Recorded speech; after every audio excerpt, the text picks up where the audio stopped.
everybody. Welcome to the 5th International Judaica Curator Conference held here in the newly inaugurated home of the National Library of Israel in Jerusalem. My name is Chaim Neria, and I'm the Haim and Hana Solomon Judaica Curator at the National Library. It is an honor to host such a distinguished gathering of professionals dedicated to preservation and curation of Jewish heritage. The stewardship of Jewish book collections has always been challenging. Geographic dispersion, cultural differences, migration, forced migration, and diverse languages pose significant challenge to comprehensive conservation approaches. Over time, tensions have arisen concerning rights of possession between individuals, communities, and cultural institutions. Gradually, there has been a growing understanding that access to knowledge is more important than its ownership, creating new possibilities and opportunities for collaboration. As these opportunities mature, the challenge of conservation became more complex, whether in archiving digital culture, addressing endangered archives, or developing ethical guidelines for curators. This conference brings together experts from around the world to share insights, foster collaboration, and set new standards in our field.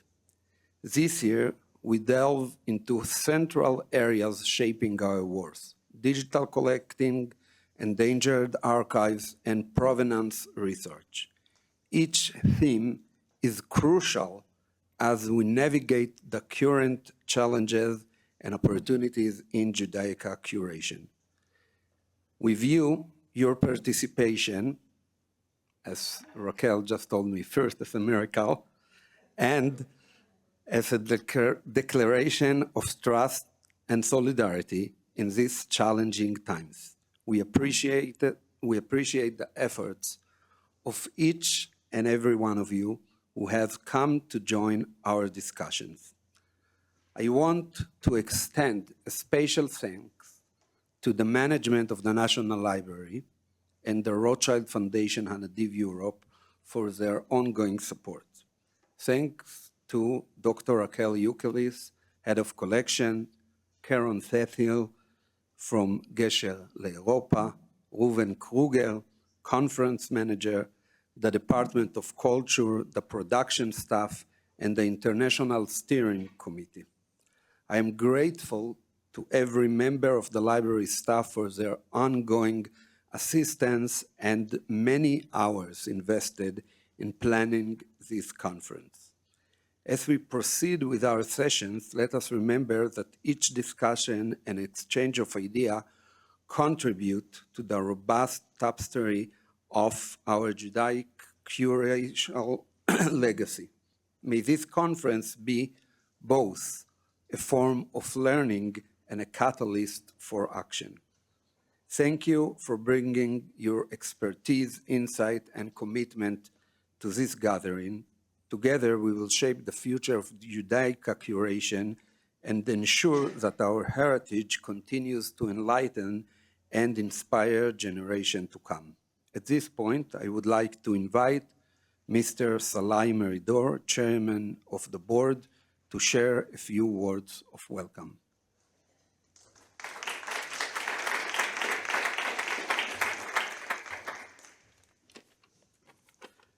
Boker Tov, good morning. Haim, our Judaica curator, thank you very much for the introduction.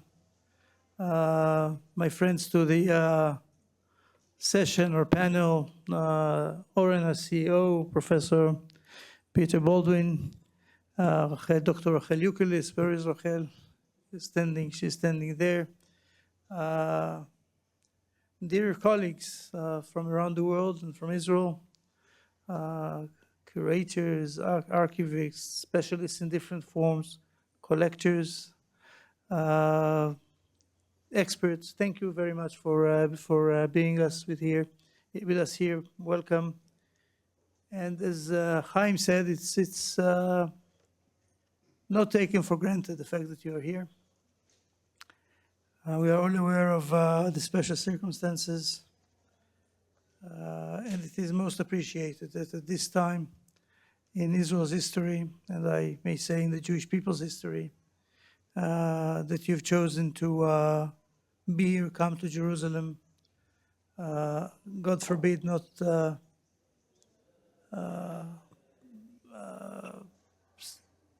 avoid from looking at the current events, but at no cost being willing to give up on the longer term mission and vision of the collection and preservation of the heritage of our nation.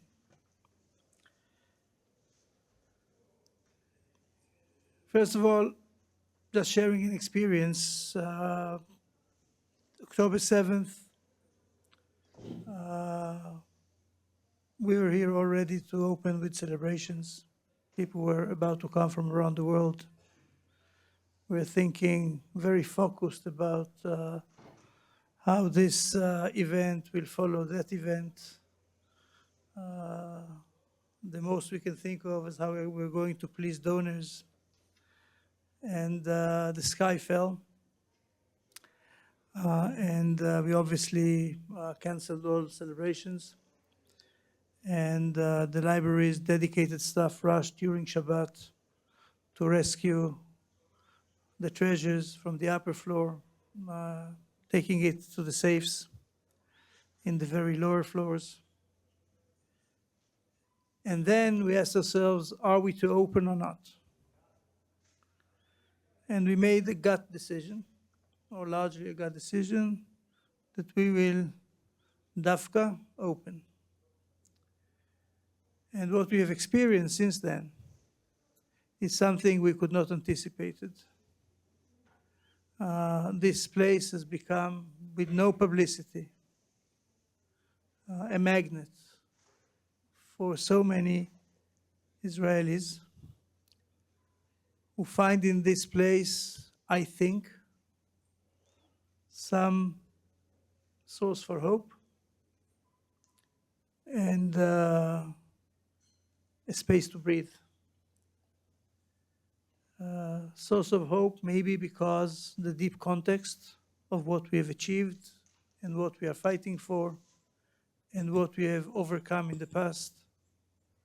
Source of hope because when you look at the mosaic of people here, in the reading rooms and amongst the visitors, you see almost the entire tapestry of Israeli society, which is a source of maybe still there is what may unite us to the future. And because of something that I cannot even articulate, where we are all coming from a real world of no oxygen, all of a sudden, for an hour or two, people feel that the lungs are full. And we are thankful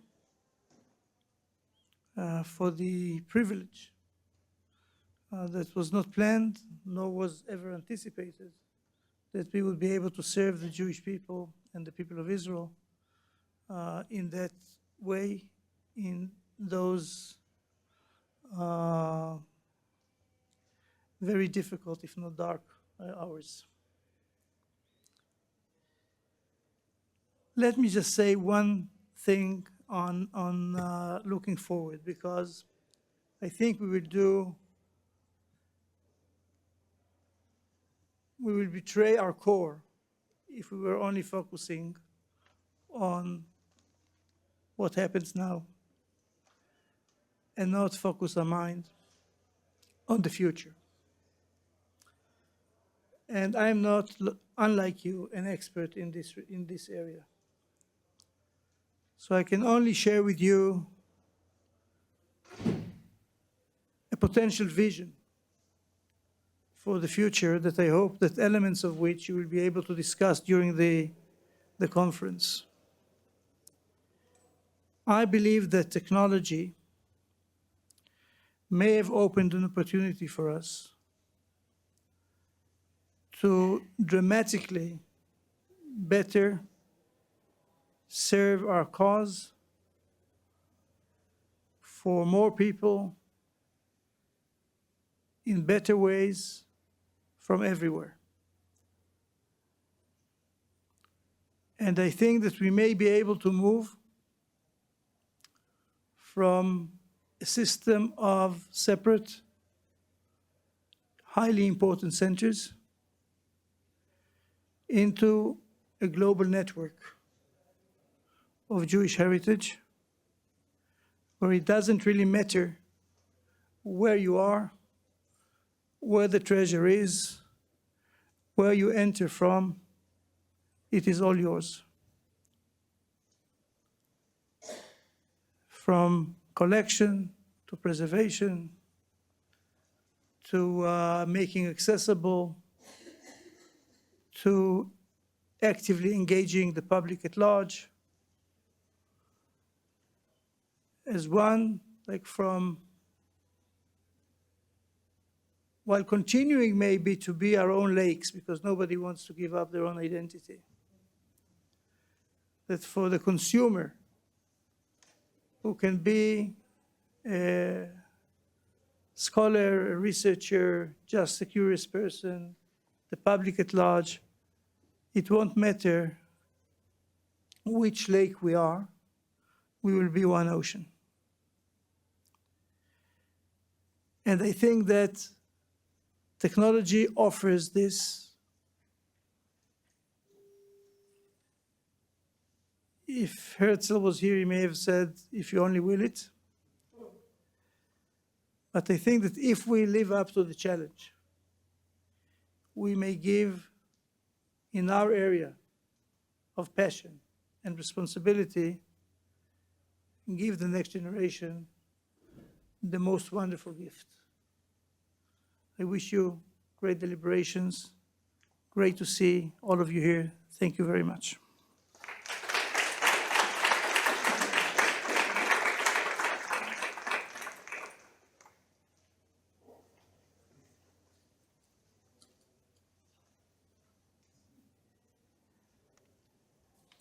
Thank you very much for your inspiring words. I would like to invite Oren Weinberg, the CEO of the National Library in Jerusalem, to share some of his thoughts and ideas. Oren, please.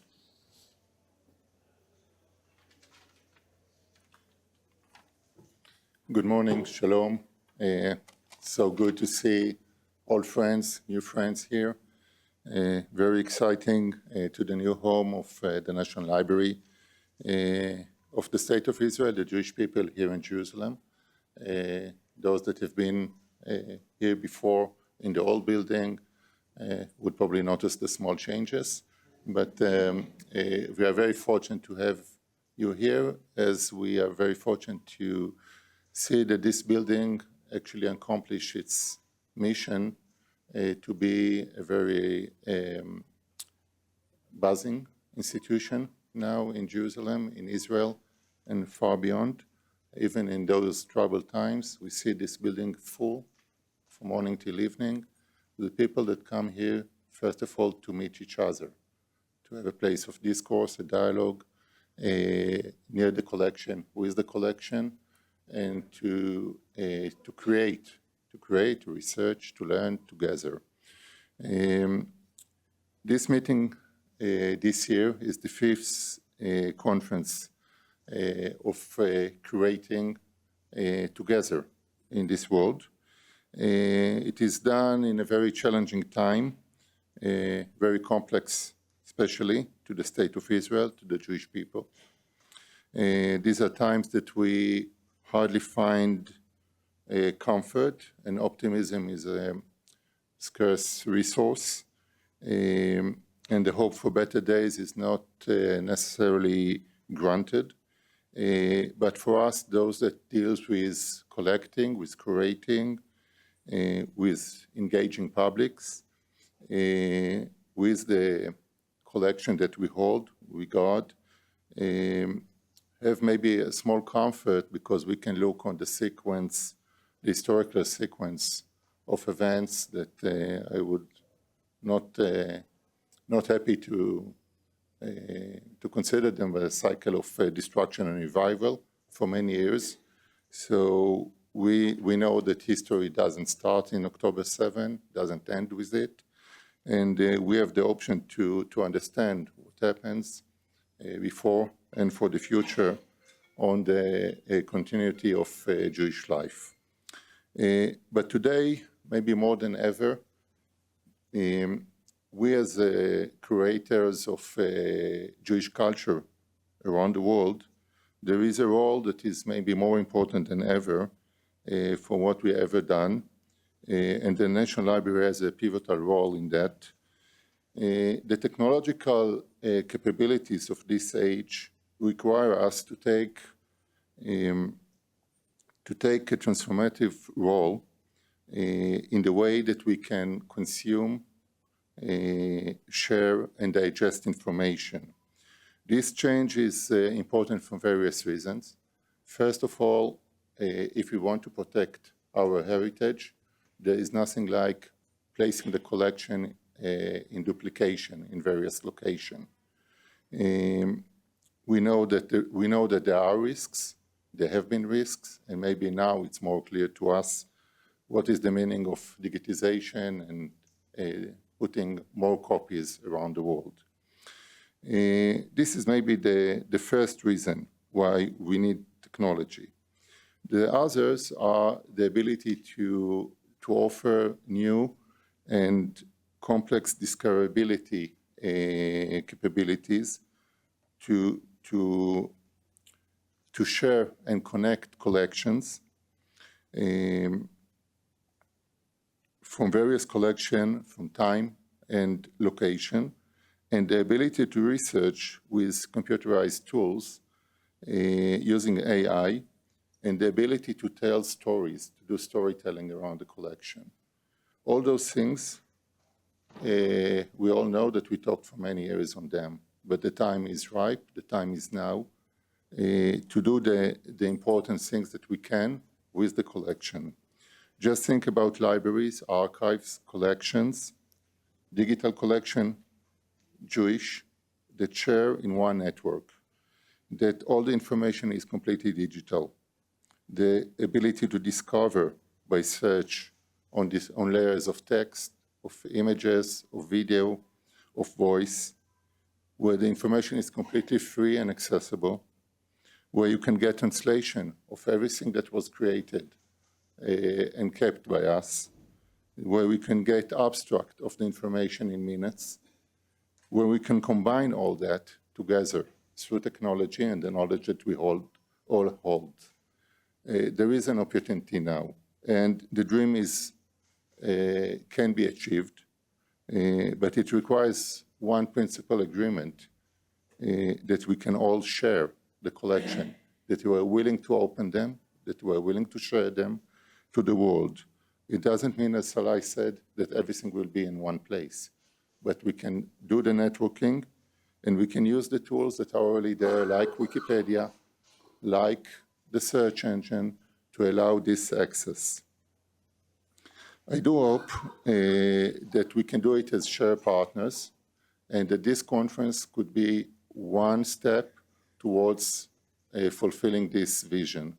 I hope that this provoke us to think about that and will move us to that direction.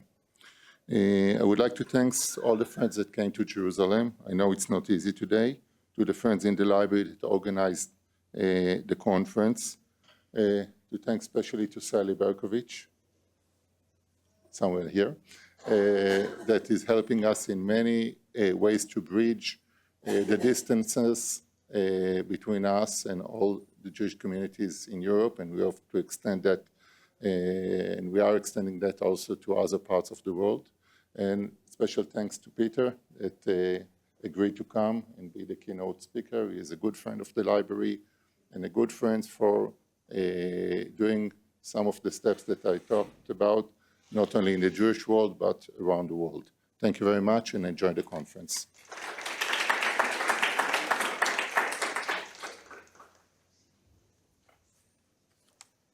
Good morning. I'm Raquel Ukeles, Head of Collections at the National Library of Israel, and I am so thrilled to be here, to be with you. Again, old friends, new friends. It really is a kind of miracle that we made it, and I look forward to robust discussions, co-learning, and thinking together about how to move this whole field forward. It is my pleasure to introduce our first keynote speaker, Professor Peter Baldwin. We are all stewards of Jewish cultural heritage, and we are deeply engaged both in preserving historical and textual traditions and in making them as accessible as possible. The three conference themes each deal with a critical aspect of our work. And when we thought who could launch these conversations, we immediately thought of Professor Peter Baldwin, and we are delighted that you said yes to our invitation. Peter is Professor of History at UCLA and Global Distinguished Professor at NYU. His research has explored contemporary issues through a long historical lens, including the 19th century public health debates and strategies that provided the template by which both AIDS and corona epidemics were fought a century later. He also looked at the longstanding battles over intellectual property that inform our current disputes over copyright, downloading, internet piracy, and open access. And he has also explored the ever-growing role of law as a socializer of last resort in modern society. Peter writes not only for the Academy, but as a public intellectual making an impact on policy debates, most recently in his book, Athena Unbound, Why and How Scholarly Knowledge Should Be Free for All, from 2023. He is also a great friend of libraries and all institutions that promote research and learning, serving on the boards of the New York Public Library, the American Council of Learned Societies, the Wikimedia Endowment, the Danish Institute for Advanced Studies, and is chair of the board of the Center for Jewish History. Peter is co-founder and the board chair of the Arcadia Fund, one of Britain's largest philanthropies, and a leading force in preserving endangered archives and digitizing historical material worldwide. I am honored to introduce Peter Baldwin to give the opening keynote address, Libraries, Archives, and Museums in the Digital Age. Thank you.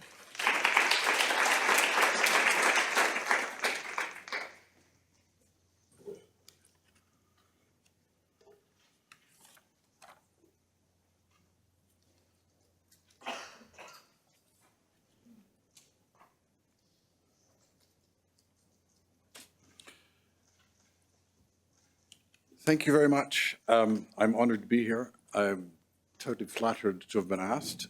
I'm not an archivist. I'm not a librarian. I'm not a museum person. When I saw the titles of the other talks that were being given, I realized this is a level of expertise and professionalism that's way over my pay grade. There's no way I can engage in the discussions that you're going to be having later on.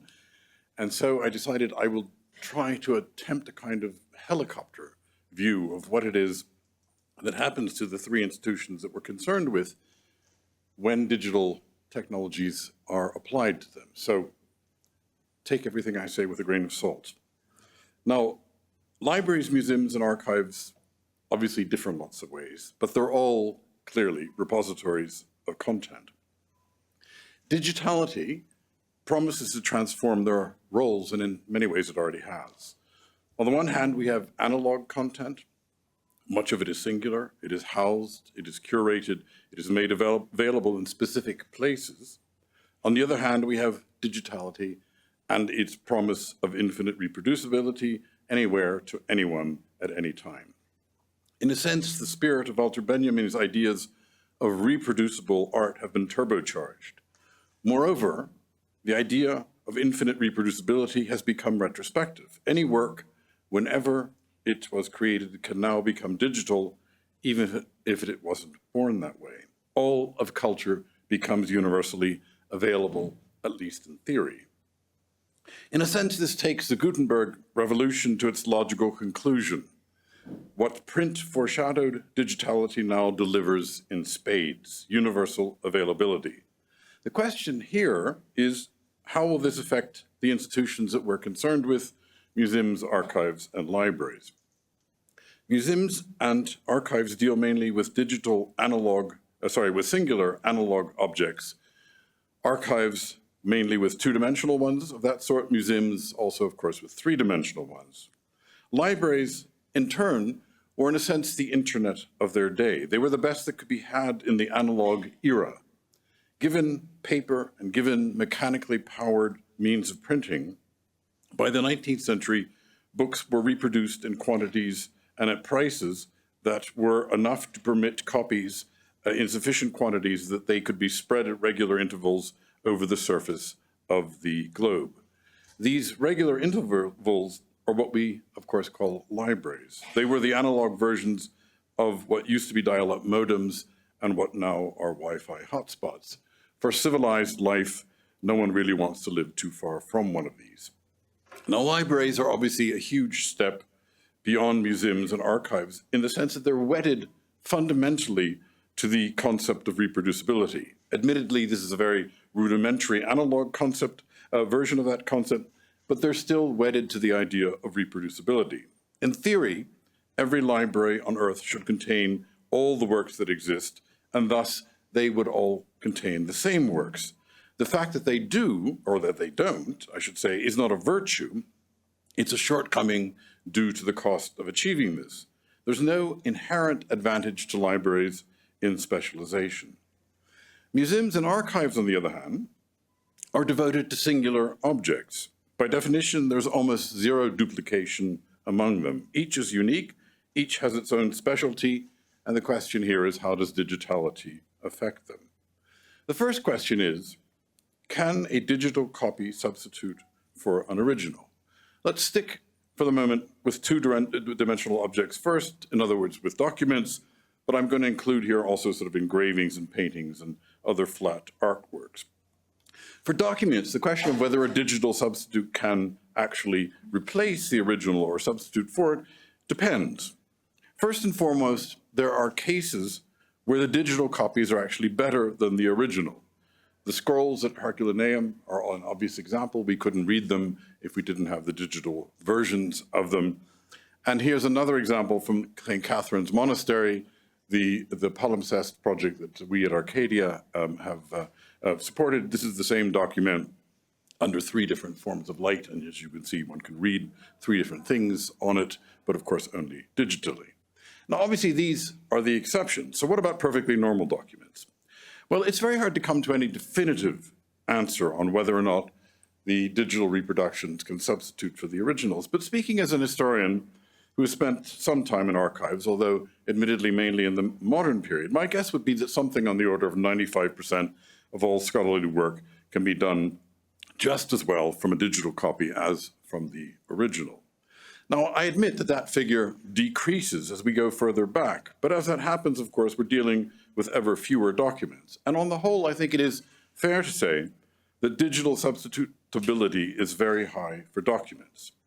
And obviously, digitizing documents and content in libraries and archives has the immense advantage of preserving it against catastrophe of the sort that we fear the most, from the Library of Alexandria up through the present. This, of course, is just one of the dangers that digitization secures us against. We at Arcadia have had the pleasure of supporting the saving under almost sort of John le Carré cloak and dagger circumstances of a major archive of refusenic materials from the Soviet period, which was still housed in an apartment in Moscow, but which is now at the Venda Museum in LA, and which is going to be made available to the world. In this particular case, the saving of the material was analog, and the dissemination, of course, will be digital. But one could imagine circumstances in which the saving was done directly in a digital form. One scanner in Moscow would, in a sense, have solved the problem directly. Moreover, digital archives, go from 0 to 60 even quicker than a Tesla does. Gone are the days when archives were created long after the fact. Now archives emerge simultaneously with whatever it is they are documenting. Documenting Ukraine is one of the projects of this sort that we've supported. That's Tim Snyder, the head of it, staring balefully at you from the website of Documenting Ukraine. Add to that that the archive of the future will inherently be digital, since what it collects is also going to be digital. Increasingly, born digital dominates the content landscape. One of the oldest archives of the digital is, of course, the Wayback Machine, which has collected something on the order of 860 billion web pages since it launched in 1986. Of course, the best thing about this is that this material is available everywhere, except for the fact that the servers have to be somewhere, and in this case, they are housed in a church in San Francisco that looks like this. At the Center for Jewish History, we have projects that specifically document the Jewish web, and that raises its own problems. One of the sad tasks with this sort of enterprise is that we also try to capture the presence of anti-Semitism and hate speech online, but precisely advances in identifying and taking down this sort of content makes it hard to archive, and much of this kind of work has to be done manually with screenshots that are converted to PDFs in order to be saved. The Center's project was restricted only to the online presence of the Center's partners and affiliates, and yet it has managed to capture over 22 million digital documents over the past 8 years. This sort of content surfeit, of course, is not peculiar to the Jewish web. Digital archives of digital content stagger under the sheer volume of what it is that can be collected. Obviously, this is true for analog archives as well. There's more to collect than we have room for. But digitality is, in a sense, both aggravating and at the same time solving the problem by dropping the cost of storage almost as fast as it produces the content that needs to be stored. Now, the ubiquity and the cheapness of storage raises a more general cultural problem. Just because we can store everything, should we store everything? If we don't make a selection of what is to be saved for the future, who is going to do so, given the ever vaster amounts of content? We can't all be archivists of ourselves. We could, of course, collect indiscriminately. We could assume that future generations will have better tools for finding and selecting, but do we really want to turn our grandchildren into curators of our lives? The largest possible archive comes close to being like the map in Borges' story on exactitude in science. You remember that the map is as large as what it maps. And I should perhaps point out, this is a ChatGPT's response to my request for a visualization of Borges. This was the third attempt, and it's not bad, it seems to me. As the archive approaches real life in size, it stifles it in the same way that maps are useless unless they are abstractions and simplifications of reality. For documents and for other two-dimensional objects, then, it seems to be a fair conclusion that digitality opens up vast new possibilities and is well on the road to substituting for whatever analog originals we may still have. Moreover, we realize already now that almost all collectibles in the future will be digital, will be born digital, I should say.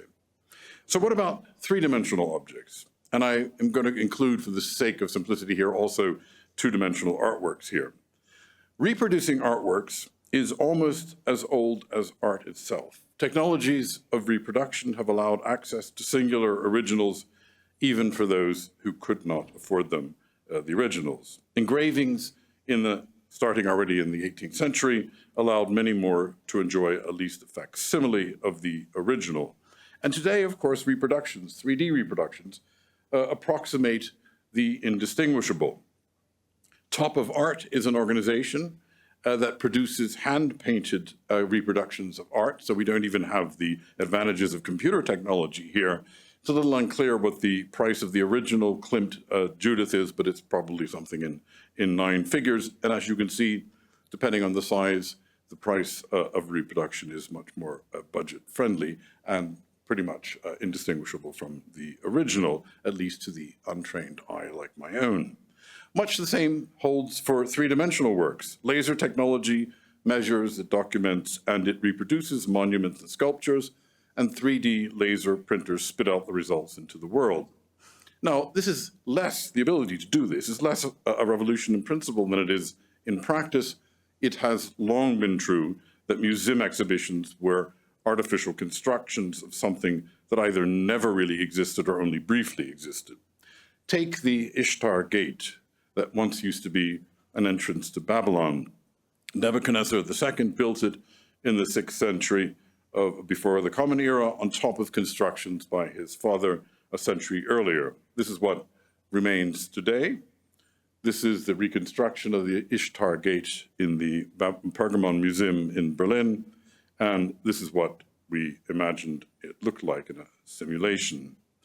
The fact that the bricks, the actual bricks in the Pergamon, or the ones that were taken from Mesopotamia, wouldn't really seem to add very much to the impression that it makes in the Pergamon, or is better to say perhaps that it will make when the Pergamon Museum ever opens again. Indeed, it's fair to say that the very weight of these bricks in the sandy, watery soil of Berlin is precisely one of the problems that the Pergamon faces, and it's one of the reasons why this museum has just closed for what promises to be decades of renovation. Here's an image from a project we support at Arcadia that does three-dimensional renderings of existing buildings as a kind of insurance against the future.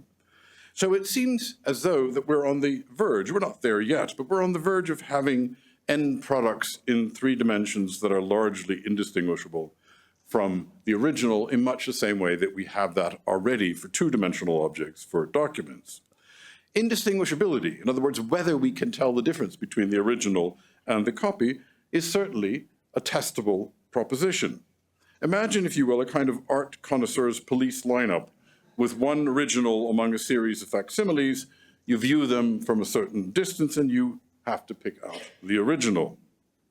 Once we've reached the moment of indistinguishability, when we no longer can do that, and this is ChatGPT's interpretation of that phrase, what are the implications for this, for the institutions that we're examining here? We've already, as we've seen, arrived, I think, at that moment of indistinguishability for archives. There really isn't very much added by seeing the original compared to the digital facsimile. Museums, of course, add various twists to this process. First of all, the dirty little secret of the museum world is that it suffers from outrageous lumpiness of supply.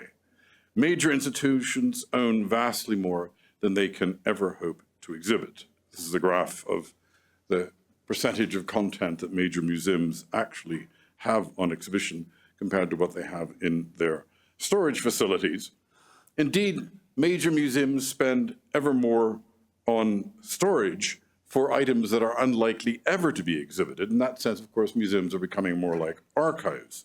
Sometimes there are happy solutions, such as turning storage into display as well, or at least some kind of sort of hybrid kind of space usage. This is an example from the Brooklyn Museum of Art.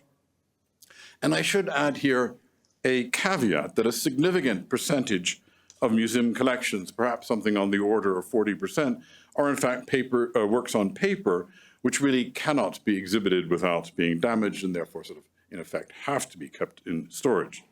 Nonetheless, having said that, there is a huge supply of works that remains hidden in deep storage. Museums are, of course, very unequally distributed across the world, and some regions are wildly oversupplied compared to others. There's no supply there, no surprise there. This is a map of the distribution of art museums. Surprise, surprise. This is a map of the distribution of museums more generally. It's slightly better, but effectively it's the same picture. And if we look at the distribution is the word that I'm groping for. If we look at the distribution of libraries, the anomalies are greater here, but something similar holds. I mean, you may wonder why China seems to have no libraries whatsoever. per capita, and you may wonder why Bhutan seems to have an enormous number of them, unless you are willing to make the argument that Bhutan's famous happiness GDP, or happiness per capita, has something to do with its, I won't say oversupply of libraries, but just, we should call it generous supply of libraries. In any case, much of the problem of this misdistribution of artworks or institutions could be alleviated by spreading the existing analog goods across more institutions. You could empty the storage facilities of museums as one solution. The demand for reparation of plundered works is going to force other solutions to this problem. Negotiations between Athens and the British Museum over the Elgin marbles already foresees various sorts of scenarios of loans between the two or several institutions.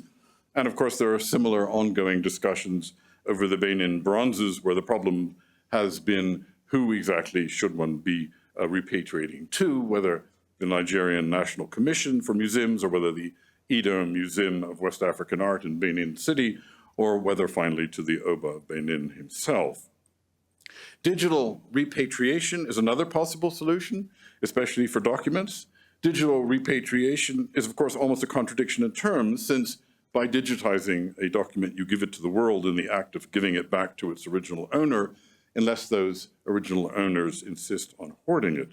Yet digital repatriation can also be the first step on a road to actual repatriation. One example of this is the Makub project that we've helped finance at the National Library here.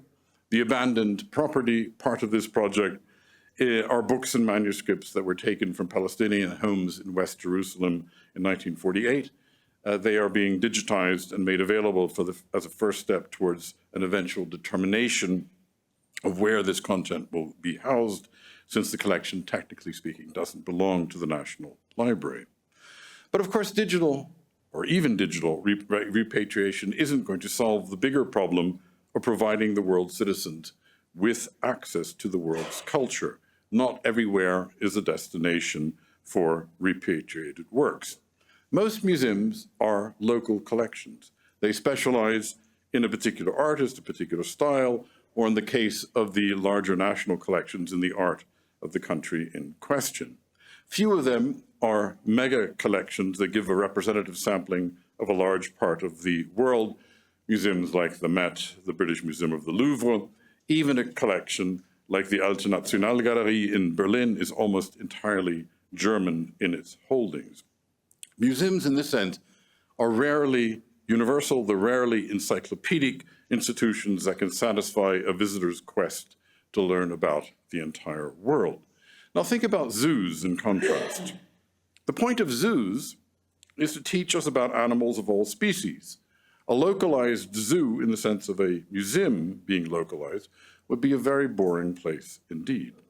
Zoos' collections are not zero-sum endeavors. There's a steady, obviously not unlimited supply, but a steady supply of animals, perhaps excepting pandas, who are very fiddly in their reproductive habits. So every zoo can show every animal, and every zoo can, in that sense, be universal and encyclopedic. And in this sense, zoos and libraries are alike. Not every library has achieved universal coverage in the same way that a zoo does, but they all aspire to, and the largest among them come pretty close to that. Marx settled in to do his work at the British Library in a way that would have been largely impossible in a smaller collection. And Lenin, in his time, marveled at the collection of the New York Public Library that brought enlightenment on an unthinkable scale to the common person. 2 million books, he reported in 1911, and the first book that was requested after the New York Public had just moved in to its new building was in Russian. The New York Public had 15,000 books in Oriental languages, 20,000 in Yiddish, 16,000 in Slavic languages. In the main reading room, Lenin reported there were about 20,000 books standing on open shelves for general use. He could hardly believe his eyes reading the library's annual report. Digitality has achieved something similar already for archives. Insofar as archives digitize their collections, they bleed into the fabric of knowledge on the web, and they become available to anyone, anywhere. On museums, digitality has had much less of an effect so far, in contrast. But as digital reproductions become indistinguishable, and as the resulting facsimiles become available to institutions everywhere, museums will become more like zoos and more like libraries. In every museum will have every object, or at least a facsimile. And once the moment of indistinguishability arrives, we can spread the actual objects among museums to be exhibited along with the facsimiles, and we can ask patrons to guess which is which. And insofar as they can't really guess with any accuracy, our goal will in fact have been achieved. Eventually, museums may no longer become destinations for travelers any more than zoos are. Not that tourists, of course, don't visit zoos, but on the whole, those who travel without children tend not to go to zoos precisely because most of us have more or less the same thing at home. Indeed, thanks to Google, you can already visit museums virtually from the comfort of your laptop. This is the opening page to Google's version of the British Museum. Now, what does this mean more generally? What does digitality mean more generally for these three kinds of institutions? Well, for archives, there's a real danger that visitors will drop off. Once you no longer need to travel to the source, what is left? We had a project at Arcadia to digitize archives in the Caribbean that were moldering away in a damp climate, but we were turned down flat because that archive feared that nobody would ever come to it again if we did this. But since archives rarely live off of admissions fees, it may well be that they can repurpose their reading rooms and get on with the task even in the absence of visitors. Library use is dropping, and it was obviously hurt by COVID, but much of the usage in libraries also represents a shift from physical to digital borrowing. At the New York Public, for example, over half of our lending is now already digital. And in any case, we stand here in this building in the midst of a spectacular tribute to the proposition that physical libraries still matter. Visitors may come for reasons other than sitting in the reading room, but they are definitely still coming. When Stanford redesigned its engineering library in 2010, only 10,000 out of the 80,000 books were still kept in the library. The rest of them went to storage. And the library, the new one, is half as large as its predecessor, and much of it, of course, is given over to private and collaborative study areas. Libraries are changing, but they are very much still players. As museums universalize, they may also become the target for local traffic more than traffic from a distance, but it seems highly likely that their visitor numbers are going to increase since there will be more to see. And anyone who's ever been to a Son et Lumière show along the castles of the Loire knows that museums can pep up and do a lot more than they are at the moment to encourage visitors to come in. After all, these shows are, you sit outside of a building, they flash some lights and a sonorous voice tells you a story, and yet people pay admission for that sort of thing. So if they can do that, museums can up their game as well. What about other effects of digitization? Digitization allows collections to be preserved, at least in one form, but the collections of the future themselves are also going to change their nature. We sidestep the entire repatriation debate insofar as we only make facsimiles of originals that are left in place. Collection no longer means moving anything, and it certainly no longer means plunder. That is, of course, the fundamental premise of Arcadia's projects and many other organizations like us. Our Endangered Archives project at the British Museum and our Modern Endangered Archives project at UCLA, both of these projects have created collections that did not exist before, but they're virtual collections and nothing physical has been amassed, much less taken from anyone. The National Library of Afghanistan that NYU collected is an even better example. This project collects the first 60 years of Afghan book publication from 1870 to 1930.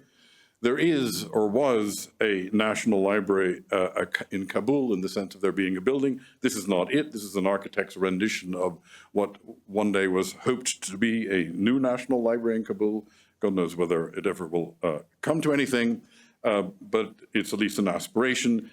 It had very few books, the old one. Most of the books, about 60,000, that were published in Afghanistan in these years are not in any libraries. Most of them turned out to be in private collections. many of those in France, but they've now been digitized in one place and brought together. And in that sense, Afghanistan actually has a national library for the first time. This is a specific version of what the Hill Museum and Manuscript Library has managed to accumulate on a much larger scale, another one of our projects, I'm happy to say. Himmel is the largest digital repository of ancient manuscripts, mostly religious ones. It has about 450,000 manuscripts from 800 libraries and archives. In theory, all these manuscripts and archives still exist, but many of them are endangered zones. We haven't, for example, been able to get into St. Catherine's Monastery in the Sinai for several years now, thanks to political tensions with the Egyptians. Now, this is not just about preservation, although it is, of course, about preservation too. By virtue of collecting this material, Himmel has become something more than the sum of its parts, just in the same way that the National Library of Afghanistan now exists because the books are together, at least in digital form, for the first time ever. At the Center for Jewish History, it and YIVO have in a similar way brought together the collections of YIVO that are in New York and in Vilnius so that they also could be accessed from one point. And another example of this, of the digital to bring together and to create virtual archives, where earlier there was nothing, is the Refusnik collection that I've alluded to before, that the Blavatnik archive has been instrumental in assembling, but which in fact pools material from half a dozen other sources, including the National Library here, the Wende Museum, and the partner organizations at the Center for Jewish History. And finally, as an example of the possibilities of what may happen to museums in the digital age, here is the opposite effect, as it were. This is our neighbor in New York, a close neighbor to the Center for Jewish History. It's the Rubin Museum of Himalayan Art that has decided to de-physicalize itself and to disperse its actual collections and to become instead a virtual presence. One can approach this as embracing the possibilities of the virtual, or one could slightly more cynically say that this is a sort of an anticipatory hope to avoid endless lawsuits about repatriation. But I think if we give them, cut them some slack, it's probably some element of both that has brought them to this. Now, let's turn away from archives and museums and look at libraries instead, and how digitality affects them. We've already touched on existing collections. Physical books and journals have to be scanned, they have to be digitized. That doesn't really change their nature much. Indeed, if anything, it makes them more useful. Reading on screen is in many ways easier and better than on paper. I know this is not something that everybody agrees with. Electronic readers still leave a great deal to be desired in terms of their tactility. It's in many ways easier to find your way around a book because you also have muscle memory of where the information is. Is it in the front or the back of the book? Is it on the left or the right-hand page, and that sort of thing? But of course, the ability to actually search a digital text is a pretty good substitute for this. But overall, I think we can agree that the Kindle industry really has to put more work into haptic feedback and making their devices more user-friendly. But in any case, this is not where the problems lie. For public domain material, the only issue is scanning and digitizing it. The vast bulk of research libraries, however, are books that are out of print but still in copyright, the so-called gray literature. We can't legally digitize this, and yet it is largely unavailable outside of major research libraries. Since there's no commercial value left in most of these works, but there's plenty of scholarly and cultural value, it seems nonsensical not to scan and to make these works available. This is what the Internet Archive did with its policy of controlled digital lending. Controlled digital lending, as no doubt all of you in this room know, makes copies available on screen, but not for download. One person can read whatever copy the library has. If it has 2 copies, 2 readers at any given time, you get the book for a certain period, and then it's no longer visible. In other words, it is, in effect, conventional library lending for the digital age. That, however, annoyed the publishers and the rights holders, and they sued. And admittedly, the Internet Archive should probably have avoided putting up in-print books on its screens. They were sued, they lost, and they're now in the process of paying a very large restitution and having to take books down as the publishers specify. But that doesn't mean that this idea of controlled digital lending is dead. The New York Public is pursuing a more sedate version of the same, about which the library world will hear more soon. Again, ChatGPT's interpretation of controlled digital lending. Not bad, it seems to me. The New York Public is putting up books on the web, but only after it has gotten permission from the rights holders. To scale up this process, it has also been trying to get publishers to sign up to allow digitization of their back lists. And in return, the New York Public will alert publishers to any works that might have commercial value. The reality is that publishers have no idea even what's on their back lists, much less whether any of those books are still popular. It's possible that if you went to any of the big online secondhand book dealers, you might get an idea of what out-of-print books were still sold. But short of that, the only way of finding out is to ask libraries which books are being lent. Digitizing and lending allows libraries to spot these still successful books that are possibly worth reprinting, and the quid for this quo that the library is demanding of the publishers is that the publishers not kick up a fuss about scanning and lending the vast majority of books for which there is no commercial value, even though they're still in copyright. Now, so far, we've been talking about the public domain and out-of-print books. This is largely a matter of technology, of being able to scan them, and then it's a matter of copyright law and how much that will allow. And I think the problem here is largely manageable, and I think it's in the process of being solved. The thornier issue, however, arises with born digital books. These are not sold by publishers, they're only leased. Consumers have discovered that, to their surprise, when the works they had on their readers were either withdrawn or deleted by the sellers or sometimes edited. Allegedly offensive language has been changed in works by Roald Dahl, by R.L. Stine, and by Agatha Christie. Readers have this problem, but for the libraries, the problems are even worse. Libraries exist to collect, to curate, and to preserve books. With digital books, they do none of those things.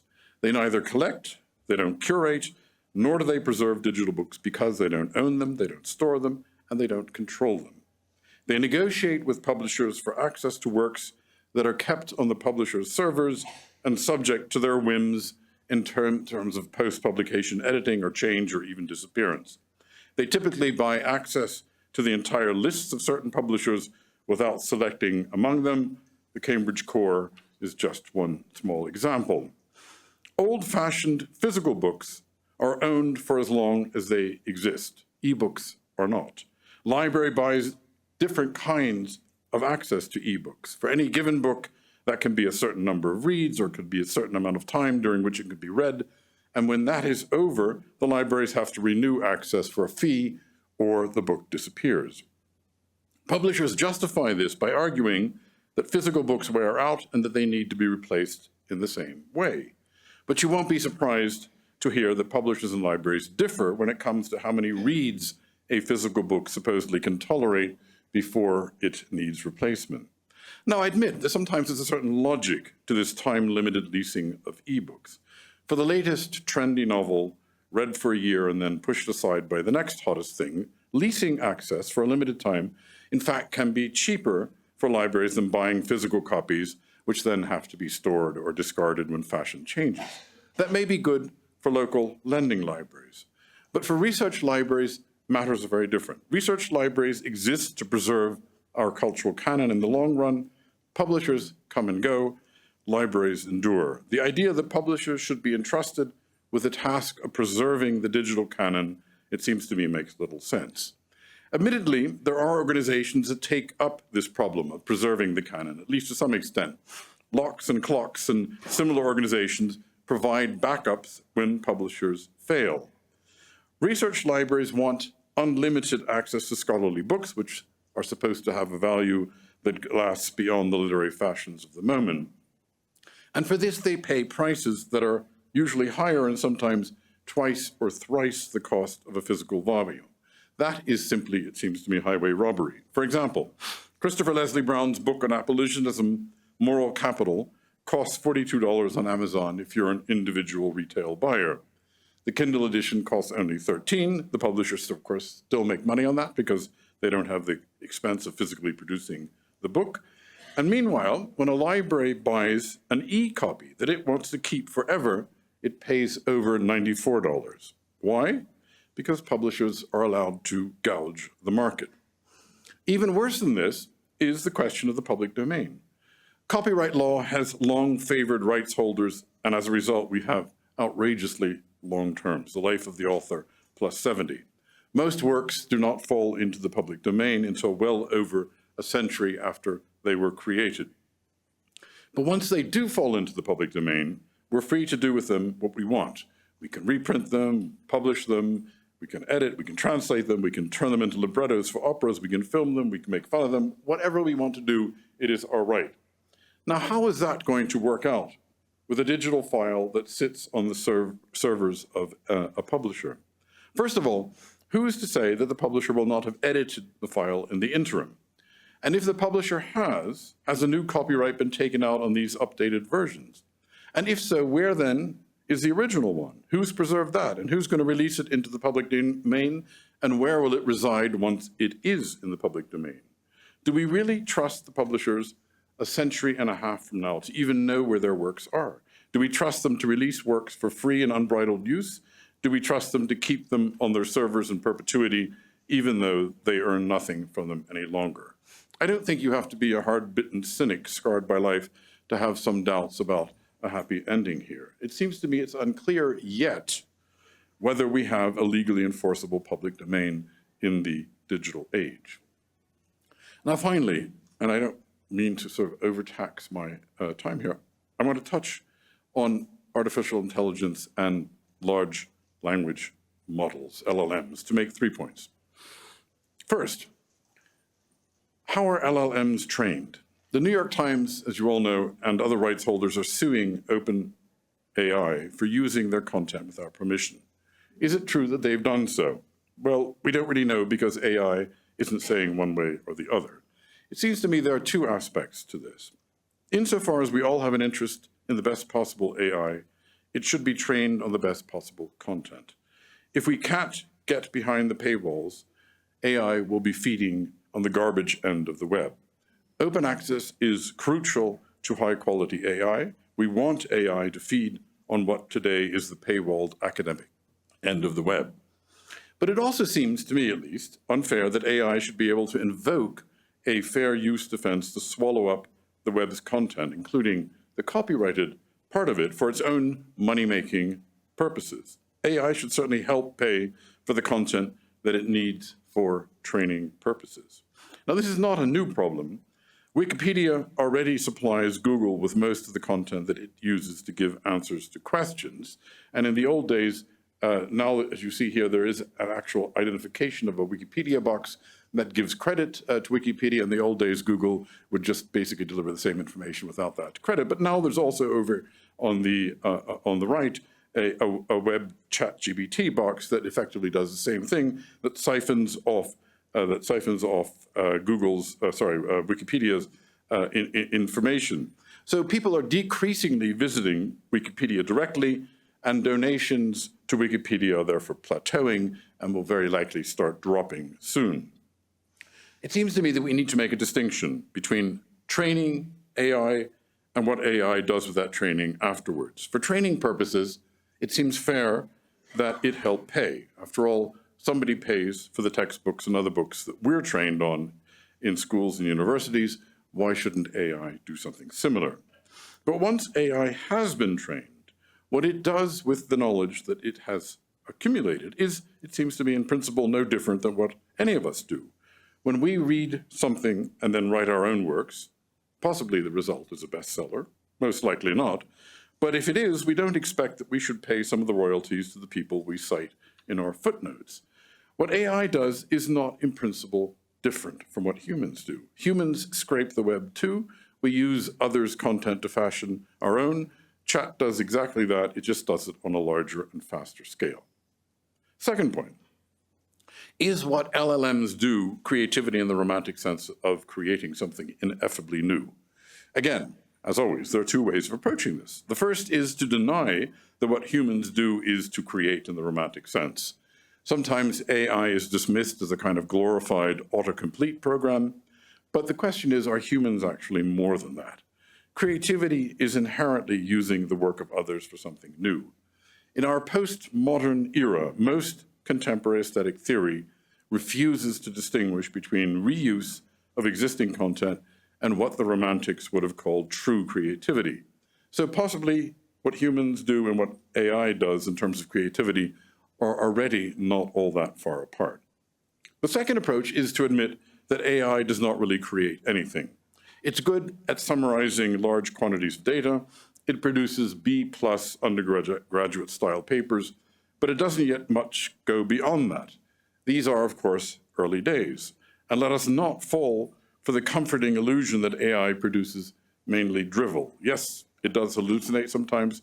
Yes, it can be inventive when it comes to making up sources that don't exist. But inevitably, it will go beyond that. Keep in mind that DeepMind's various Go programs took a matter of days to beat humans at what is supposedly our most complicated game. In the beginning, it learned from humans, but later versions of Go trained themselves entirely independently. The same had been the case for Deep Blue's mastery of chess, which is a simpler game. In both instances, the desired outcome is clear. You want to win the game. In this case, that means that the algorithm knows what to steer towards in order to reap rewards. And that makes Go and chess relatively simple to learn. For the less clear outcomes that are inherent in the sort of questions we pose to LLMs, the path to a successful answer is much murkier, but it seems to me unquestionable that AI will be able to produce useful content.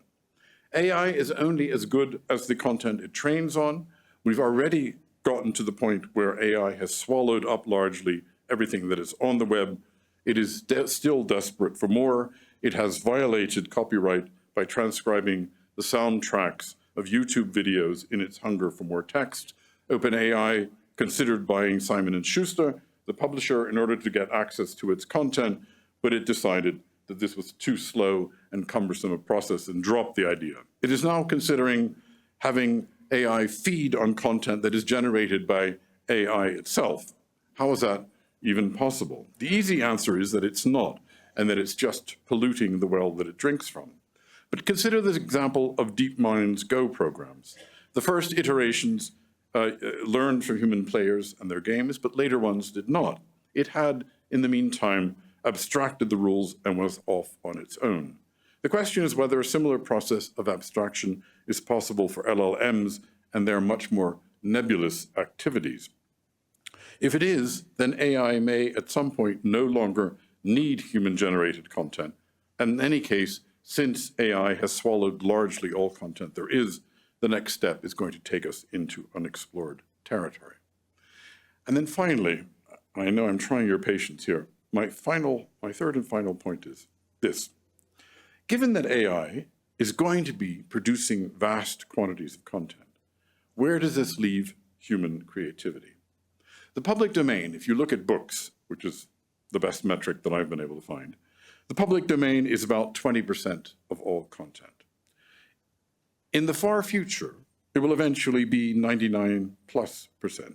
1,000 years from now, future creators will be able to use freely a much larger fraction of total human creativity than is the case today. Copyright will inevitably decline in importance since it will apply to ever less of the total bulk of content.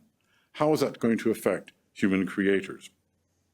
Today, we live under the shadow of the romantic artiste. We live under the shadow of an artiste who lives alone in their garret, who is inspired by their muse, who is beholden to no one else. But centuries from now, the public domain will be enormous, and the copyright realm will be a tiny portion of all content. That will undermine our romantic pretensions to novelty and to individual creativity.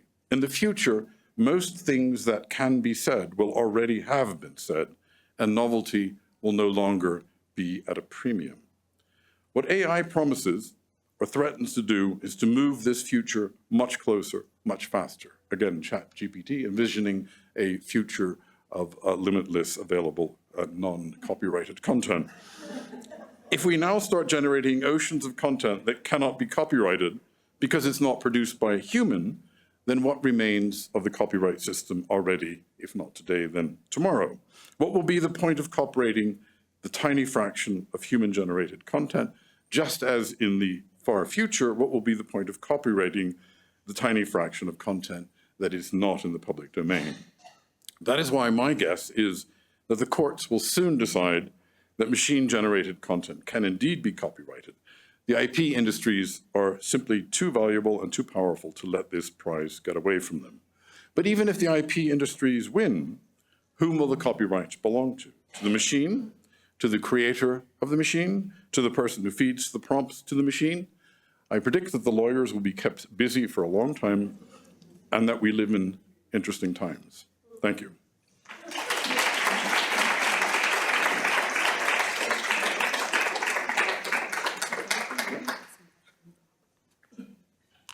So we have time now for questions. We have a nice amount of time. And this is an opportunity for us to begin our conversations in dialogue with the professor. Do you want me to field questions or are you? Yeah, no, yes, please.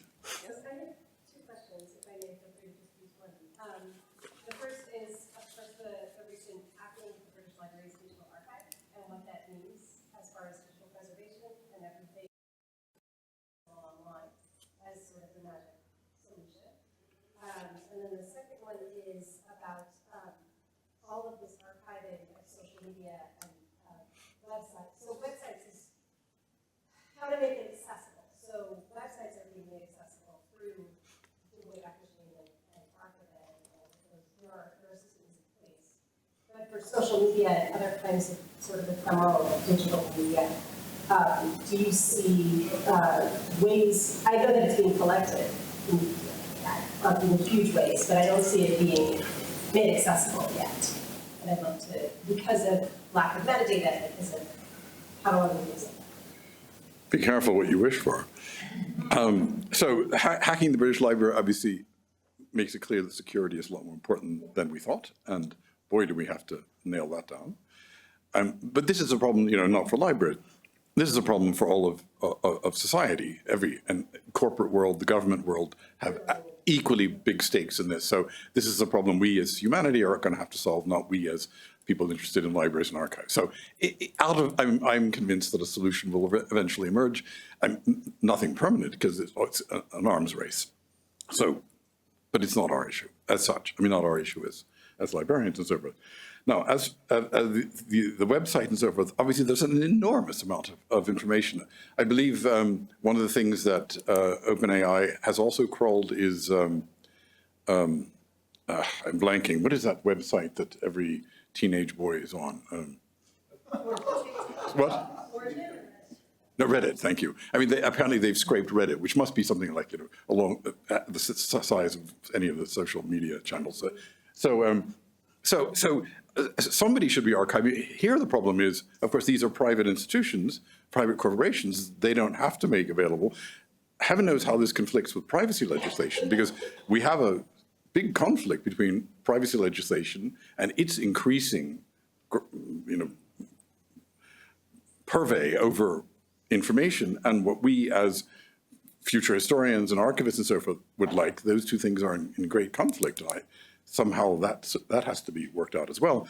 But there's another, if I can just add to the social media problem, another huge source of content that is not being stored or done anything are the self-published books on places like Amazon. There are something on the order of 2.2 million books published every year in the world, about 300,000 in the US. There are something, again, on the order, it varies dramatically from year to year, and nobody really keeps good figures on them. But in the beginning, there was like 1 million self-published books every year. And, maybe Amazon keeps them around until who knows what, nobody else is. Who is storing these self-published books? They may not be the greatest literature, but, like so much bad literature, it taps into the id of any given zeitgeist, and you want to keep it and be able to use it in the future. So, these are big problems. I can only agree with you. Raquel, are you Yes, and maybe from now on, if you would introduce yourselves, so we can all get to know each other. David Kramer, Jewish Theological Seminary. Two things. First, just an anecdote. You had that wonderful chart of the proportions of collections that museums do not show, with a very, very deep line of the Metropolitan Museum. I've had occasion, we loaned from our collection to the Met, and I developed a relationship with one of their people involved in borrowing, and he told me about their sub-levels. So what's the sub-level of storage? You know, you've got main storage, and you go down one level, and there's other storage, and then you can go down a ladder into a tunnel that used to be part of New York City water supply system. Right, and it's this vast tunnel, and they keep many, many, many objects down there that in any other museum would be shown on the main floor. Just this extraordinary experience to see how literally deep their collection was. And what more obvious place to store valuable works than a former water tunnel, right? Exactly. But my question really, and this is about percentages, you've addressed content and its preservation and access, where content has meant mostly ideas preserved in text, images to be sure as well. But I have a sense that you've underplayed the question of dimensionality. In other words, a painting, and you showed several, in my mind is not a two-dimensional object, it's a three-dimensional object, right? And there's a vast difference between experiencing a painting face-to-face, where you have a sense of its dimensionality, than if it's digitized and shown on screen, not to mention the differences in light, the way light communicates to your eyes and so forth. Where many of us, I'll speak for myself, but I'm sure many people have an experience where it just doesn't do the same thing, no matter how good it is. So, I mean, I'm pressing on that one a little bit because it seems to me that you underplayed it in your presentation. I take your point for on-screen, but of course my point was ultimately in the slightly different one, which is that eventually we will have physical objects that are indistinguishable facsimiles. Now, one could argue about, is that true? Is that true or not? Obviously, someone who's allowed a curator, someone who knows his or her way around these things, will be able to tell the difference. But seen from 6 feet away, whatever it is that museum conditions imply, will the average person see a difference? Now, think about music reproduction. In the beginning, the scratchy little Victrola, of course, was just a distant approximation of the actual music, and if you could, you would have gone to a live concert. Nowadays, earbuds in, sound canceling on, volume cranked up. I'm wager to venture that your average 16-year-old, whether they're in a concert or listening to that, it makes little difference, and that the amount of music that is consumed compared that in that version recorded versus live must be millions to one. We don't even think about it as an issue any longer. At the same time, people are going to concerts like never before. What's her name became a billionaire, from her tour this time. So it's not that it's an either or proposition. We have both, and why should it not be possible in the visual realm to do the same as we do in the audible realm? I can point just as well. I started my work as a copyright manager here at the library, National Computer, 10 years ago, 2014, and our start was with your help. We got the grant from Arcadia at our first year. And I wanted to mention that because this was really something that advanced us a lot, and during the last 10 years, I think we have become one of the leading organizations figure out millions of items or collections under this principle. We still haven't got to out of commerce. There are the Europe example, but maybe we'll get there also eventually in a couple of years. So first, I wanted to thank that for the time. And I had a more personal, I don't know, maybe emotional question. People speak about what they call the bubble effect of the internet. Like, you need to search for something, and then algorithms decide what you are getting to see. And I just wanted to share a thought about that and maybe ask you, like, for me, sometimes I start my day here at the library, just going to the reading room, just thinking that, taking a book, don't know what it is. And I wonder if, because we talk about public domain and all the information, and is it really available, or you get what Google thinks you need to get? And can we avoid that? Interesting. So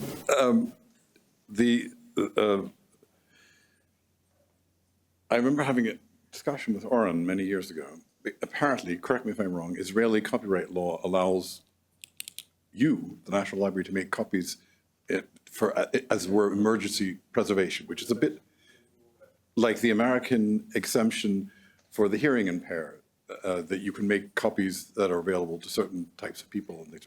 So there are these sort of loopholes that I gather that you've managed to, and obviously we need more of these loopholes, and the ones that are, we need to sort of force feed them as much as possible, because that is, I'm very skeptical about major copyright reform. On the other hand, AI may have sort of blown the lid off of everything, and maybe everything will be up for grabs again in the near future. So who knows? Anyway, I'm delighted that our grant had an effect. Now, as for the fortuitous discovery, yes, there, people sort of wax nostalgic, sort of walking down the aisles of the stack, and you find a book and then you find another one. But think of, why are those two books next to each other? I mean, that is the tyranny of Dewey Decimal and Mr. Dewey, or whatever cataloging system it is that you have. And some libraries classify the books by color or size or whatever.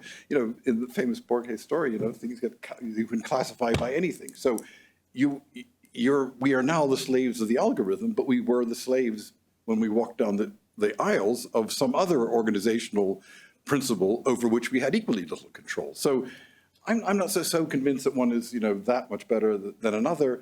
And in any case, it seems to me fortuity is equally possible on screen as you sort of browse around, or where I come across, where I find digitality is most liberating in terms of finding other things is clicking on people's footnotes. Because you go down into the footnote and you say, wow, oh, there's a book on that. And imagine one could just sort of click right through. That is as much browsing, it's a kind of focused browsing, but so is sort of walking along the shelf because you're in the whatever, Victorian novel section, or however the classificatory scheme of the institution that you're in arranges these things.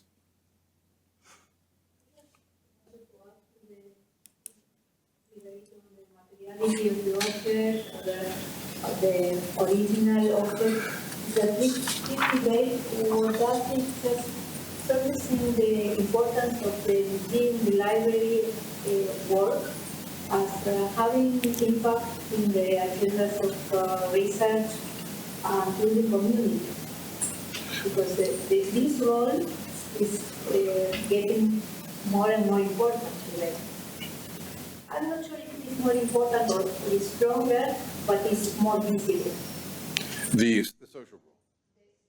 The role of the archives and libraries in the community and having impact in the research. I think that's absolutely right. But as you say, was it always there? It was just got mixed in and overshadowed by the content delivery role, or now that we've minimized the content delivery.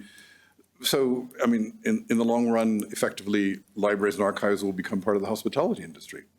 I mean, when you go into a certain cafes in some parts of the world these days, they're like reading rooms, right? Everyone's quietly sitting there, clicking away on their laptops. It's you might as well be in a library. It's not the books that are missing because they're on the laptops. Okay, now Raquel, help me out of this. I really would like to encourage everyone to introduce themselves. We'll start with you in the back, please. Jesse Oakland from the Museum of Washington, D.C. So you focused, you pointed out a number of times sort of the inevitability of perfect replication, right? That eventually we'll get to the point, even with three-dimensional objects, right, that we can replicate them to the point where only an expert, or perhaps not even an expert, right, will be able to distinguish them from an original object. And one thing I kind of wonder, and that's great, because then everyone can have a copy, they can see the thing, and that's true, I guess. But I wonder a little bit, when we're thinking about the goal of preservation and of also exhibition, right? That replica is always going to be a snapshot in time. And from the moment immediately after you create that replica, the two objects are going to diverge, right? They're going to decay in different ways. They're going to have different histories. They're going to have different lives. And the replica, of course, though it looks like the object that lived the life that got it to be in the state that it's in when it's replicated,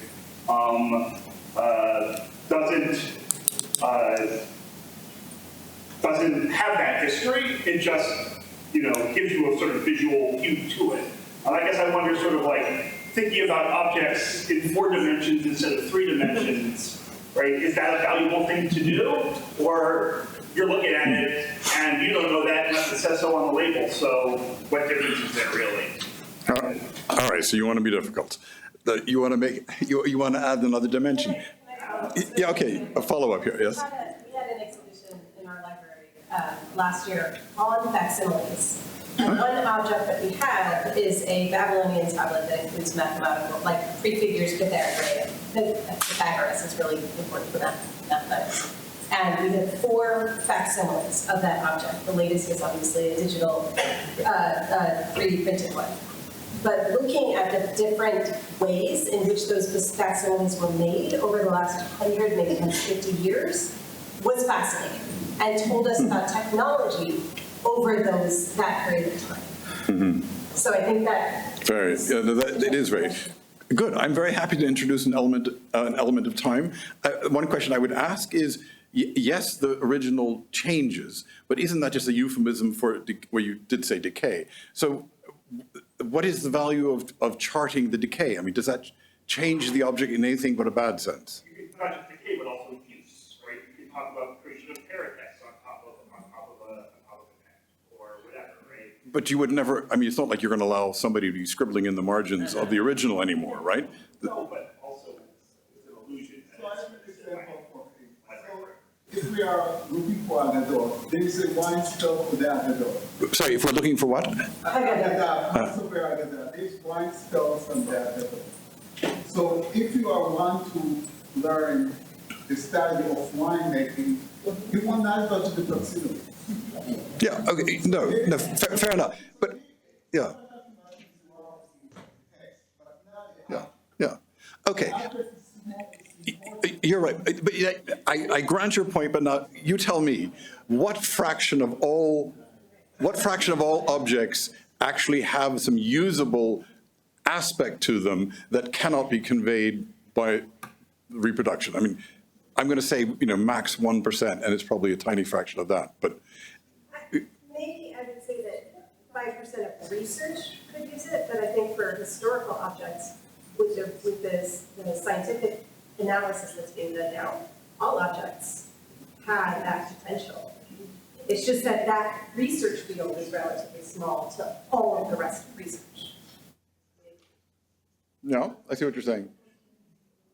Because we're looking at DNA analysis on plague documents that have pestis on them, things like that. So it is happening, but I agree that it's a very small percentage of research. I mean, some artifacts are really things and not just manuscripts or whatever it is. I mean, that's effectively what you're saying. And obviously, I can't argue with that point. So. Gabe Goldstein, Michigan University Museum in New York. So dimensionality, historicity, materiality, those are all dimensionality. Those are all real bond points. But you brought up, Walter Benjamin, and so it's also the aura of the original, the aura of the historicity of the piece and the experience. And I think your comparison to music is very apt, because there's something very different be listening to live music amongst people listening to live music. And isn't our part of our role to preserve that experience of the Torah and to provide people an entree to it, perhaps through the digital, not to replace it? I would agree with that. I mean, I am talking about sort of 98% of usage and spreading stuff to, better to have a facsimile than not to have anything. That's my point. Obviously I'm not, nobody would argue, take the stuff away and burn it. Yeah. I believe you wanted to ask a question? Would you introduce yourself? Diane Mizrahi, I'm a librarian for Judaica at Sallai. We, among several of my colleagues, we've been uncovering, for example, Nazi books in our collection and grappling with the question of repatriation. So there are institutions, we've repatriated books to the Jewish Museum in Prague that belonged to the earlier iteration of their institution pre-World War II. But in your view, how is repatriation going to be affected by digitization of these historical items, and will there be, in fact, a need for repatriation if we can duplicate the actual items so well that there is no, don't see the difference, and should we just be building collections digitally for the various historical collections? I would almost turn it around. I mean, if you're willing to accept that the copy is good enough, why would you not give the original back, since you get to keep a copy? It seems to me, if anything, it encourages repatriation. And what about when there is no body to whom to return? Yeah, I believe that's on the agenda. But I mean, no, if you haven't got someone to give it to, I mean, that's the Benin issue. David was out in the Yiddish Book Center in Hanna, Massachusetts. And you mentioned the Edward Blank project of Evo, the film archive. Right. There's a collaborative cooperation between the Lithuanian government and Evo in New York, and precisely those questions of national pride and ownership, kicked in a project like that. Why would the Lithuanian government not return the material to New York and to Evo? Questions of national pride and ownership, in addition to the purely scientific questions that relate to things like Nazi music books. Mm-hmm. Okay, but it's one thing to say, I mean, all right. The descendants of those who owned it are now in New York, not in Vilnius, right? So but the descendants of the book from Prague are not at UCLA, and so obviously it's a case-by-case basis, but. We have Agnes over here, and then I'm Agnes Thursday again. I'm a lawyer, so I'm sort of, but I deal with art first. And I just want you to know that there is a case more than 30 years ago in Switzerland. There was a dispute between two cantons about a big bell. And the bell was moved, it's a medieval bell, it was moved during wartime back and forth between these two cantons. And then the enemy decided to create an exact copy. Exactly. And now they both have the same bell. Do they switch them? Exactly. No, they don't switch them. I still know which was the first one, because everybody wants the first time. They know which one is the first one. And my subspecialty is Nazi era works. And I have to say that there is an emotional connection. So in some works there is no emotional connection because it's just a cultural object that has no blood in depth level attached to it. And sometimes there is an emotional connection. And in those cases, of course, the original communities or heirs would like to have the original, and why can the current institution have an exact copy? Hard to disagree. William Gross, a private collector. Let me give you a practical example of what can happen with a facsimile. Facsimile editions in London did a facsimile of one of my Megillot there, and they wanted also put it in a silver case. And I gave them a case, a beautiful case from Vienna from 1824. They gave it to a silversmith in Ashdod. He produced 300 absolutely exact copies. And since then, 2 of the silver things have come up for sale in auctions as an authentic Megillah case from Vienna in 1824. So there's I guess that also brings in a commercial aspect, but that isn't what I'm trying to get at. It's what can happen with McKinley in terms of a person buying, or I don't know whether museums and libraries have this supernatural ability to differentiate, which unfortunately I do not. But it's problematic. But this is a very interesting story, but it seems to strengthen my argument that we're closer to the moment of indistinguishability than we thought.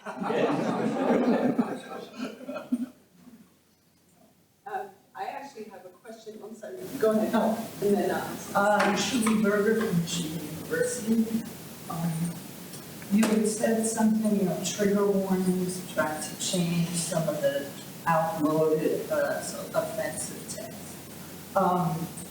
So does this go to how do you know someone's changing the digital object? In other words, you can have creative use of it, fine, you usually say that, but sort of trying to change the evidence. Yeah. Because the average person won't have access to all the digital files. Sure. This strikes me as being, again, one of those problems as a society we have to, because there are all kinds of things where we don't want sort of fake reproductions floating around, and we want to know whether things have been changed. But my understanding is that's why we have blockchain technology or something similar, some ways of. I was on a jury duty when all the evidence was digital, the surveillance cameras, and they brought in all these experts to say, how can you tell if you're changing the original evidence? And deep fakes and things like that. Yeah, this is going to be a problem for us all. But again, as librarians and archivists, it's not exclusively our problem. We have to solve this as a society as a whole. this issue is coming up in our October 7th documentation work. And we get that question constantly of, well, how do we know, how can we authenticate the material that we're collecting? So it's very much a societal concern. I actually want to shift the topic. We have about 3 more minutes. And I want to go back to what I heard a little bit as a challenge from you about libraries. That on the one hand, libraries are like zoos, in that most libraries have about the same collection. Now, I was fortunate to grow up in the States and experience extraordinary libraries, but I actually don't think that's the case. And in building our collections, often, you know, the books are considered to be the obvious, and then we focus on special collections. But given what you said about how many books are being produced every year, including the self-published, I see the work of building a book collection, and in our case, building, collecting the Jewish textual heritage, the printed Jewish textual heritage. It's not obvious. And I know that some institutions have started to pull resources, for example, the New York Public Library, together with Columbia, I believe NYU. So I'm interested in, why are you so confident that this is an obvious solved issue already, when it seems to be a challenge for many of our institutions? I wasn't saying that it's an easy thing. I was saying that in principle, it is what libraries aim for. I mean, every library would like to have every book. That they don't have it is a question, as I say, of cost. The world, since Gutenberg, the world has produced something like 250 million books. That's what there is. If there were a library that had all those 250 million, that's the place we'd all go. And insofar as those 250 million can be copied, and someday they will have been, that library will be available to every laptop. And so all I'm saying is that libraries specialize only out of necessity. It's not inherent in their function. So then is the work, like here we are, and the subject is collaborative leadership. So is the work than to build one. Well, that's what we're working towards, and as you point out, I mean, there are now a consortium of American research libraries that together, between them, have 90 million books. In North America, there are 60 million distinct titles, so presumably they have those 60 million, unless they're being silly and, you know, some of them are still outside, plus some duplicates. So they're getting close to having every book that was ever, every distinct impression that exists in North America. If we then go globally, it just ups the ante by about 4 times. But that we're the generation that is working towards that library, yes. And no doubt there will be several subsequent generations. Okay, this is our last question, Sarah. Please introduce yourself. Community College Jewish Language Project, and that was my question. Since, yes, there are, what did you say, 250 million books ever, what about Judaica? How many books, items, documents in archives are there? And isn't that a little bit more of a manageable project to collaborate on, and instead of each institution building up their collection or digitizing what's already been digitized in some other collection, shouldn't we all be collaborating to build a unified archive there? That's a very easy question to answer. Yes. And what a wonderful way to end our session, because our work is now cut off.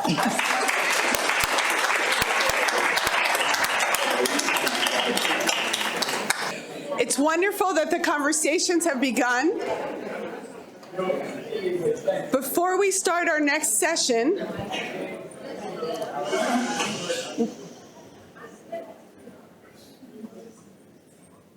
which time? Right. Okay. A few public service announcements. So here you are in the thick of things. In Jerusalem, we call this the National Precinct. I have all sorts of interesting things to say about the pairings between the National Library and the Knesset, and this is a very interesting area. Currently, it's a very interesting area because it's the center of demonstrations. And so there's a demonstration today, and that means that the upper entrance, the main entrance of the library, will be closed from 2 p.m. on. The Rupin entrance will stay open. Those of you who are going back to the hotel, you will gather to go to the bus, and it's possible you might need to walk a little bit to get to the bus. So we're going to be, as we say in Hebrew, with a hand on the pulse, and everyone will be able to get to where you want to go. Okay? Before we start our next session, we have asked Arik Lashem, who is the head of security here at the National Library, to give us a very brief set of instructions. We don't anticipate any issues, but since you were brave enough to come here, we want to make sure that you are taken care of throughout this whole process, and in the case of some kind of emergency, what to do. Thank you, Arik. Thank you very much for coming. Time for war. Fortunately for us in Jerusalem, we don't feel the war so much, but in case of sirens, that means that there are missiles towards Jerusalem, just for you to let you know what to do with this rare occasion. First of all, since we hear the siren, we have 1.5 minutes to go to the shelter. Shelter, it doesn't have to be a bunker underground. In Israel, we build the buildings according to what we call safe areas. So the next safe area is the stairs, and the stairs are just here. If you are in this kind of scenario, you go out from this door, you turn left and get to the staircase, then you go downstairs through the staircase. The staircase itself is already a safe shelter, and we go downstairs all the way to the underground car park, which is much better place than stay here next to the bus. So this is the case of the siren. If you are outside, if you are now in a coffee place or whatever, you go inside, the same thing. If you are in the auditorium or other places in the library, the people around you, which are library workers, they know where to go. Just follow them. Remember, we have 1.5 minutes, so plenty of time.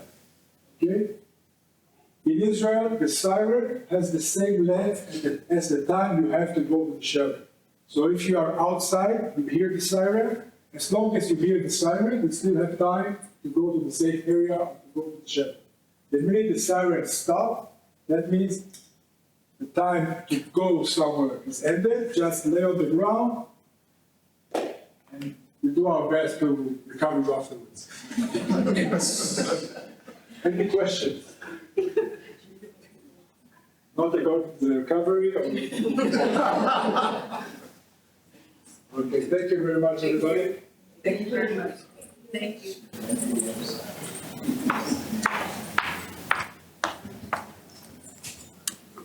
So, hello. My name is Hannah Cooper, and I am a selector of digital collections here at the National Library of Israel. So, welcome to the second session of the 5th International Judaica Curators Conference on the topic of Introduction to Web Archiving. So, during this session, we will start with a keynote presentation that will provide us with a background on web archiving. And following this presentation, there will be time for questions. After the first part, we will be split into discussion groups according to your selected sessions. So an email was sent earlier this week with the option of choosing whatever session you want to sit in. Chaim Neria will give more detailed instructions just before we break apart. So I am honored to invite Anat Ben David, an associate professor from the Department of Sociology, Political Science, and Communication at the Open University here in Israel. Anat is the co-founder of the Open University's Open Media and Information Lab, focusing on new media. Her primary research interests include the history and geopolitics of the web, digital SDS, social and political studies of social media, and digital and computational methods for web research.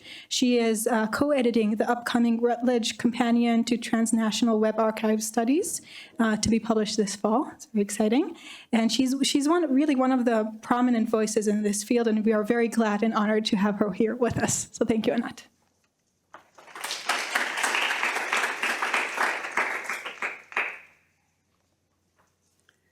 Thank you, Hannah, and everyone, and Raquel, everyone, for inviting me to participate in this conference today. I look forward to engaging in conversation with you after the presentation. I just need to find my slides.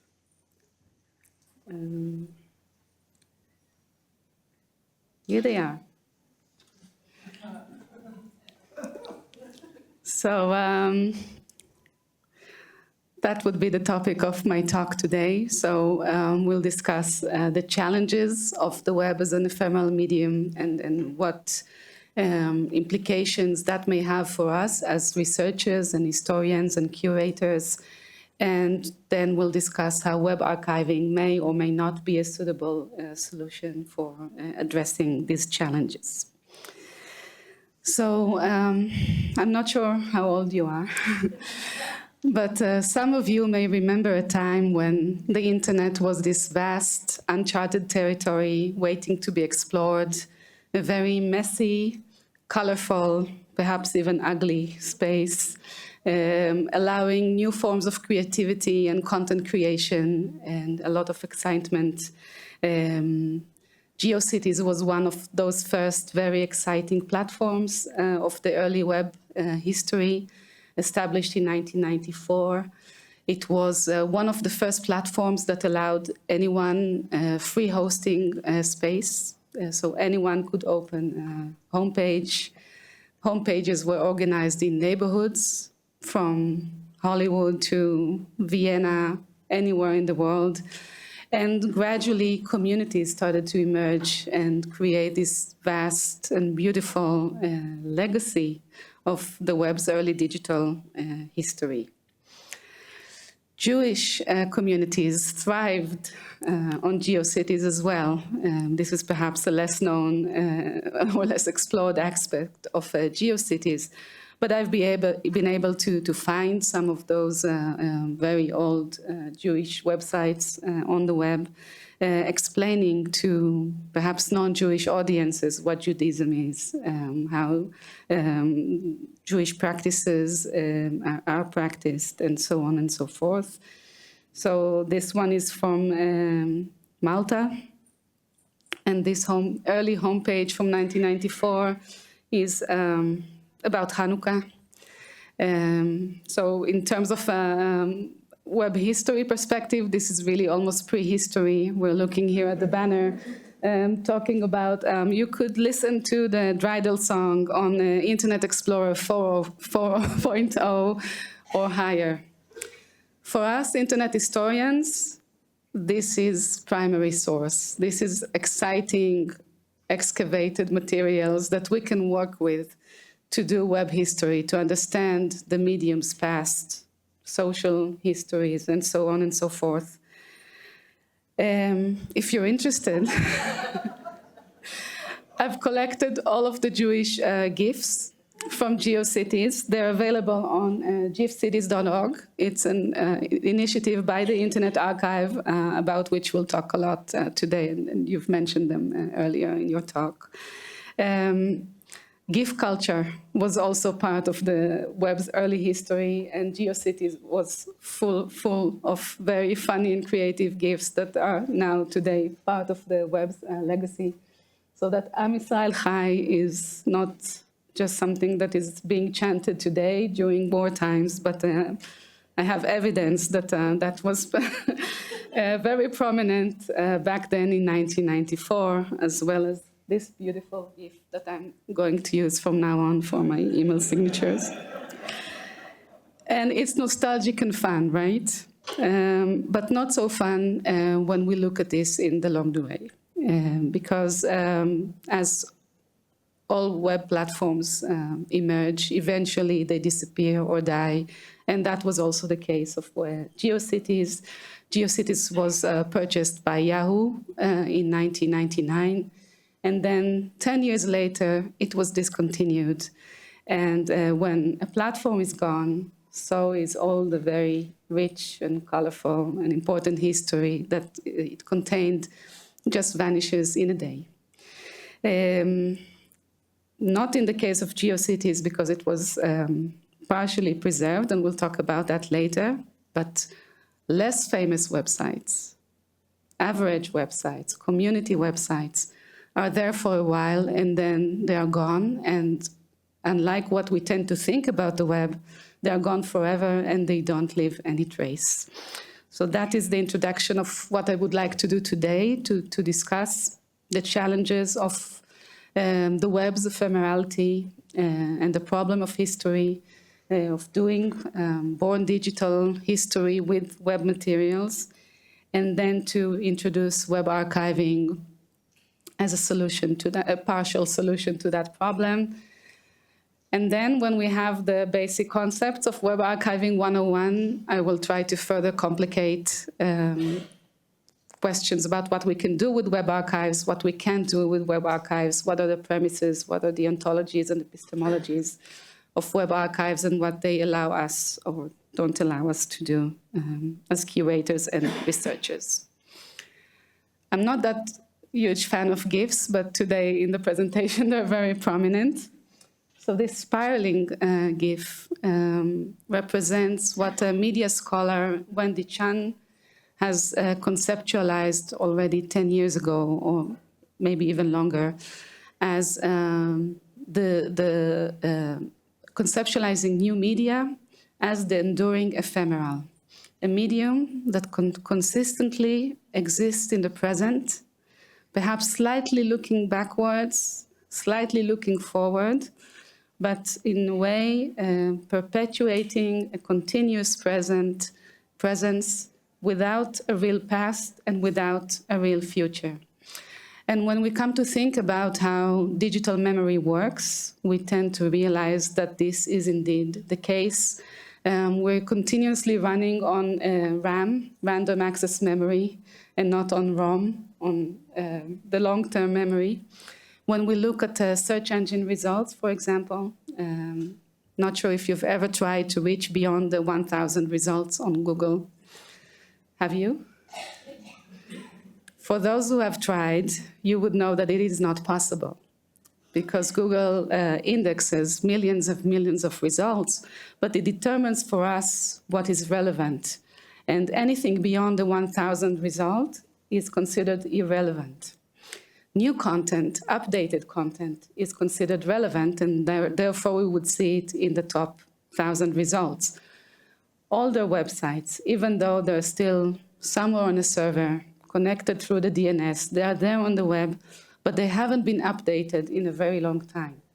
They would never surface in search results, even though you would try in many creative ways, unless you know the URL. So the web is a tyrant towards the past in a way, and I'll discuss two paradoxes related to the web's ephemerality in that context. Because we tend to confuse the web with human memory, or we don't need to remember everything because Google remembers everything or the web remembers everything. And these paradoxes, I think, reflect those wrong assumptions that we have. So the first paradox is between evidence and erasure. We tend to use web materials as evidence to show that things have happened in real life, and we use that digital evidence in courts or in proving that the country was involved in some war-related activity, and so on and so forth. But on the other hand, as I mentioned before, web materials disappear so quickly and leave no trace to the extent that they never existed. So how can a digital evidence have evidential value if it can vanish so quickly and leave no trace? The second paradox is perhaps reflecting our social anxiety regarding the right to be forgotten versus the phenomenon of web decay or link rot.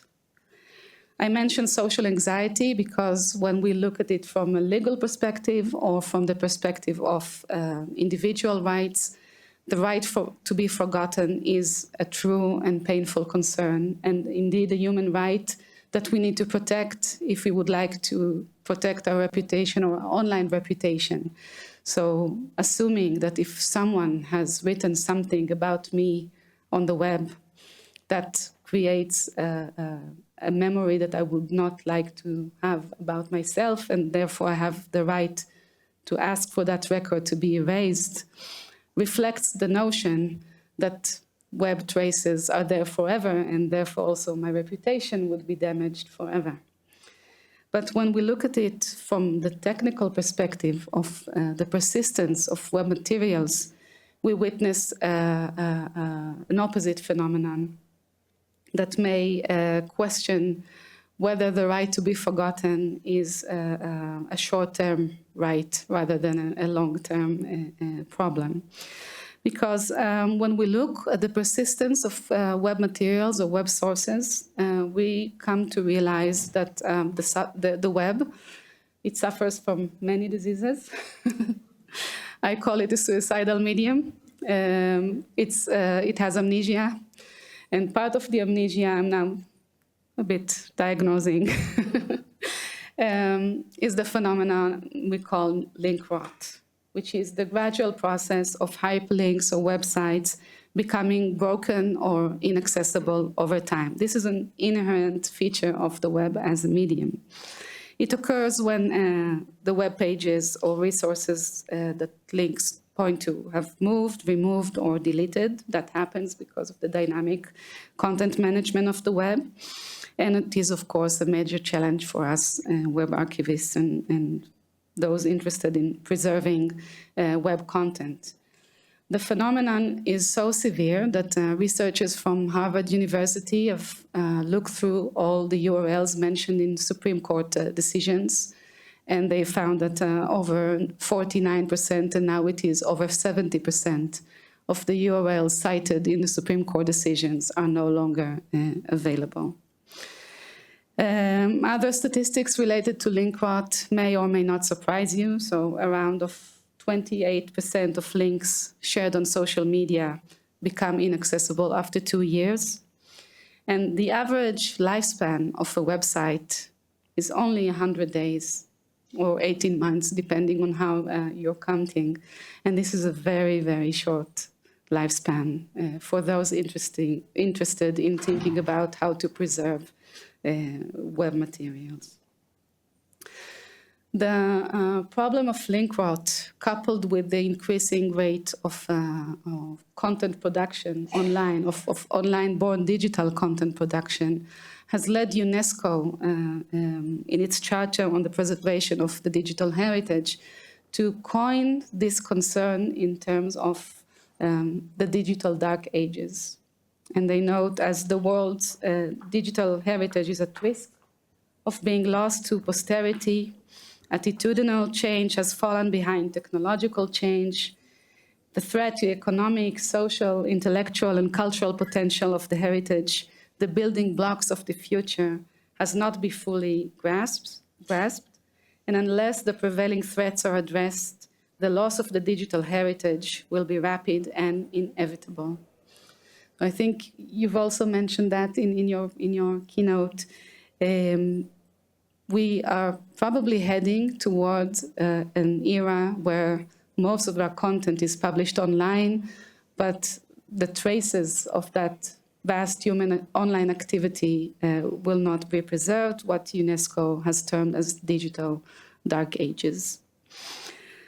So here is where web archiving come into the picture with the attempt to save the world maybe, but save the web, World Wide Web for posterity. So I'll just introduce some of the principles of web archiving and then dive a little deeper into the archives themselves. So web archiving is the process of collecting, preserving, and providing access to digital information and websites on the World Wide Web. It aims to capture and archive online content before it disappears or becomes inaccessible, so just preserving it before a link rot arrives. And it creates historical records and archives of web-based information and digital cultural heritage. How does that work? There are very different ways of systematizing web archiving. The primary method is very similar to how search engine works. So, and that is performed through web crawling. It's robots that visit websites.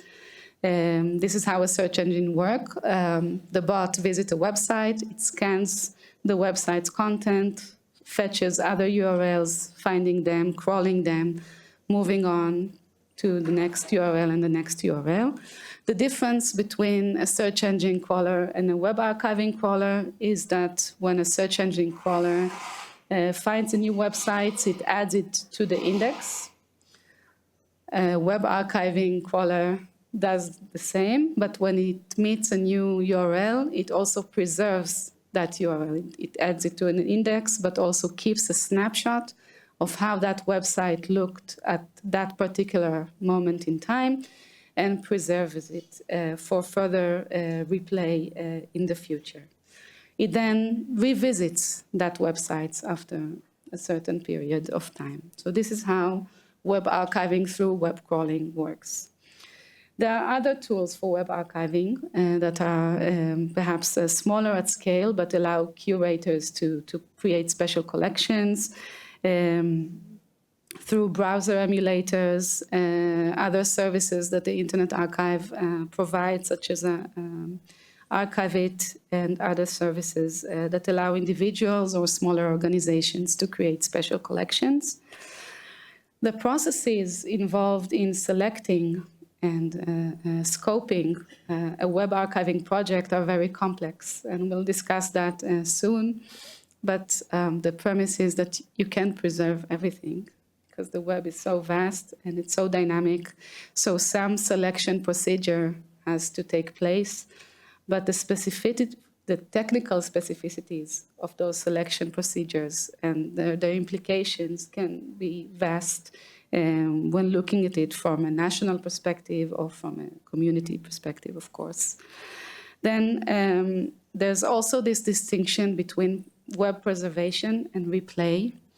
And I'll talk about that a little more, I think, in the next slide. But I think at this moment it is important to explain that when web crawlers preserve websites, they preserve it in a specific file format called a work file that is illegible for an individual user. It keeps everything. It keeps everything in a way that you can't just replay it from your computer. but you need a special software to replay the archived website.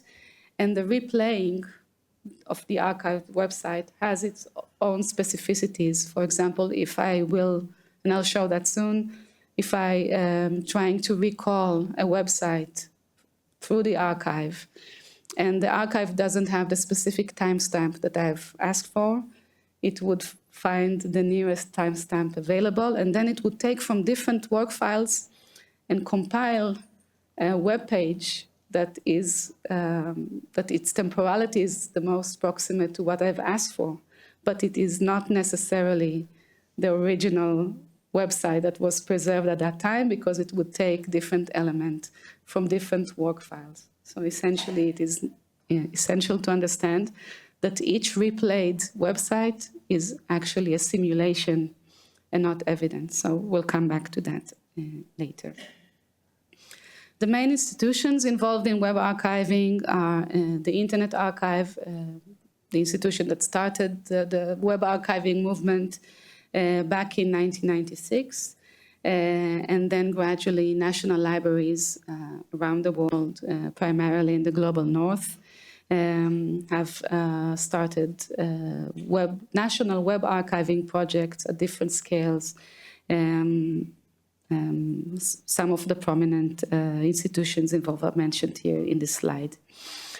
University libraries, other institutions are also involved in web archiving, as well as some non-profit organizations who have this passion for preserving the web or digital culture, and they are also involved in preserving web content.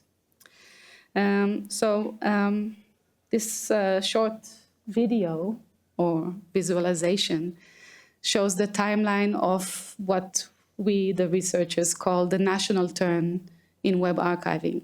So starting with the Internet Archive in 1996, and then beginning of 2000 onwards, almost every national library in Europe, let's say US, Australia, have started their own web archiving initiatives. And then it is interesting to look at the mission statements of those national libraries, because as you can see, and here we meet another paradox related to web archiving, the web is a global medium. It has no boundaries, at least not in its technical definition. But the web archiving initiatives are national by scope and by definition, and in most cases also by law. And therefore, the mandate of each national web archive is just to appropriate that portion of the web that originates from a specific country and preserve it for future generations. So this necessity immediately creates a new definition of an Austrian web or a Croatian national heritage or a Latvian website. But what is a Latvian website? Is that a website written in Latvian? Is it a website whose servers are based, physically located in Latvia, or that the identity of the owner is from that country? Those questions had to be addressed and to have found technical solutions, definitions that vary from country to country. And at the moment, the current situation is that we have many national web archives scattered around the world. The Internet Archive, which is a more, let's say, global initiative, although it is heavily US-based and also a bit biased, I would say, towards US websites. And the question remains what we can do with these archives. The paradox is, with the exception of the Internet Archive that is open and available and anyone can access it, and I'll show soon how, to visit an archived Latvian website, I would have to travel to Latvia and to visit the National Library and view that archived website on a computer in the library's premises, although originally that was a website that I could access from anywhere in the world. So just a brief introduction to the Internet Archive as the first and most prominent web archiving initiative and the global one. So we talked previously about the web's early history, the merry 1990s. This is Brewster Kahle. He founded Alexa. Most of you know Alexa today because of the Amazon service, right? But Alexa is actually, Amazon's Alexa is a legacy name referring to the early search engine Alexa, which was one of the first successful search engines operating in the 1990s. And Brewster Kahle founded Alexa. In 1996, he sold Alexa to Amazon. That's why Alexa now is a brand name of Amazon. And with that money, he decided to create a library for the world, where the motto is to provide free information, free access to information to everyone, everywhere. Brewster Kahle's mission is not just an ideology. I would say that it is almost a religion, if you will, because it purchased a church in San Francisco, and the Internet Archive's servers are placed in the aisle. And what he did was to repurpose Alexa's search engine crawling technology to web archiving technology. And from as early as 1996, the Internet Archive's bots or crawlers are crawling the web and preserving every website that they encounter every day, every hour, and in increasing pace and volume. As of today, they estimate that they have preserved over 886 billion pages from 1996 until today. And another paradox, I think, is hiding here in this slide, which, except for GIFs, I also like meta slides. So this is the first snapshot of the Internet Archive's website from 1996 or 1997. And the mission statement of the Internet Archive is building a digital library of the future. But what is this creature? What is a web archive? Is it a library, as the mission statement says? Is it an archive, as alluded by its name? Or is it something else? Because as we mentioned previously, there could never be a one-to-one copy of any website. Once I preserve the website, it could change a minute afterwards, and that would not be a one-to-one copy, right? So what is that creature that we're talking about? It's neither a library nor an archive, but something that is very valuable for us researchers. So from the Internet Archive perspective, this is a library. And as a library, the initial idea was to create a way to circumvent the 404 not found website. So thinking about the web surfer. Remember, we used to surf the web, not to search the web? That wonderful time when we could explore websites just by following links and not just using search engines or whatever we're using today. So to smooth that surfing experience, 404 not found was a disturbance. So to overcome that disturbance, the idea of Alexa and Alexa's toolbar was to create a time machine that would just take you back to the last version of that website, and from there on, you could continue surfing in the real-time web, and then your surfing present time experience will not be disturbed. Remember, we talked about the enduring ephemeral. So the initial purpose of it was ephemeral in any aspect. But then later on, in 2001, the Internet Archive created an interface that allows everyone to access the past versions or snapshots of the websites that it had preserved. It is called the Wayback Machine, referring to the US cartoon Mr. Peabody and Sherman and their famous time machine. And the idea was to type a URL into the search box and then to be taken back to that past version of the website. So I did that once for an Israeli website that was very prominent here during the 2011 protests that were very similar to the global protests in that year around the world. That website no longer exists, so I wanted to find some traces of that website. So I entered the URL, and then the Internet Archive lets me know how many snapshots are preserved, what are the dates, what is the range of the dates. When I select a date, I can see the number of snapshots. This is for the White House, so there are so many snapshots. For the Israeli website, maybe less so. And then I can click on a date and go back in time. But I would like to discuss the temporal aspects of surfing inside the Wayback Machine. We talked about surfing the web as hopping between websites in this temporal plane of the present. When we view previous or later snapshots of websites on the Internet Archive, if it is the same website, we can call it vertical surfing, so going back and forth in time. So this is 1996, and that would be, I guess, George W. Bush? No, I don't remember. Yes. No, that's Clinton, of course. And then as I go back and forth in time, presidents change, the website remains the same, it's whitehouse.gov, but I can do a history of US presidents through that website. So in that sense, the Internet Archive is correct in its motto of surfing the web as it was, because I could do that and indeed go back in time.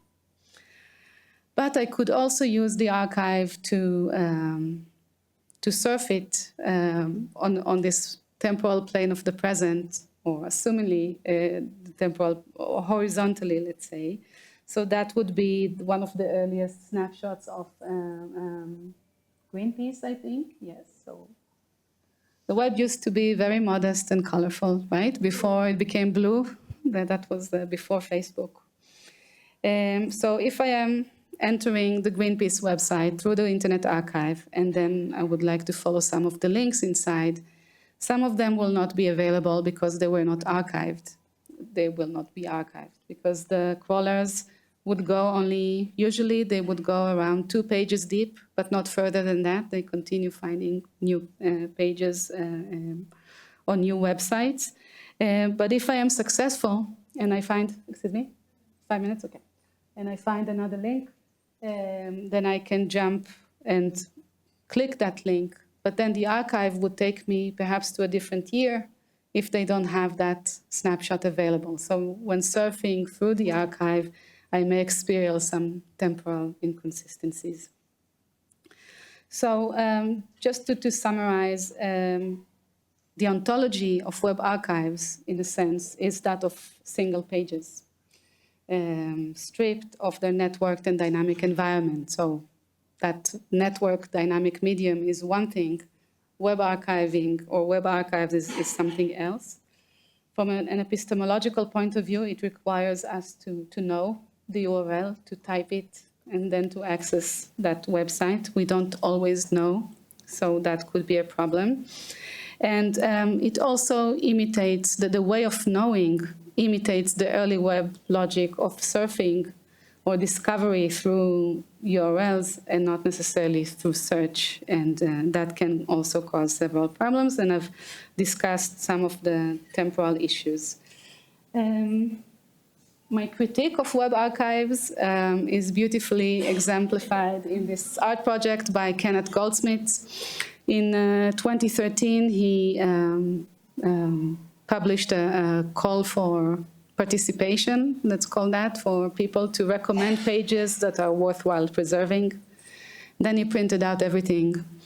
And that's the internet, according to Kenneth Goldsmith. But if we think about web archives as a collection of discrete websites or pages that we have to browse, then it is perhaps the same only in digital form. And the web research community is trying to go beyond these boundaries and allow more complicated histories. And so I'm not sure I have enough time to discuss some of the challenges. If it's, I'll skip it, but I'll tell you what I wanted to tell you. I wanted to show examples from 2 research projects that try to challenge what web archives allow us to do. One is by moving beyond the limits of the national domain to think about curatory practices that are not bound, but by what institutions decide, or even the DNS system determines, for us to know what is a national website. And the second project has to do with a method for archiving in retrospect. So trying to go back in time and save those pages that have not suffered from link rot yet, and preserving them accurately before they are gone. I'm happy to talk about them later with whoever is interested. So thank you for your time.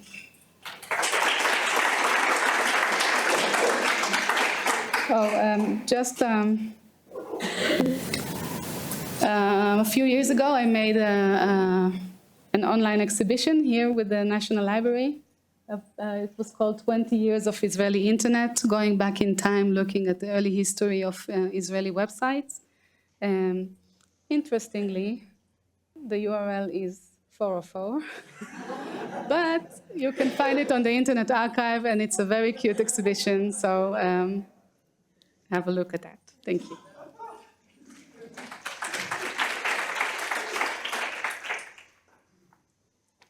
Thank you, Anat, for this wonderful presentation. Yeah, you have to stay here for questions. We have 6 minutes for questions.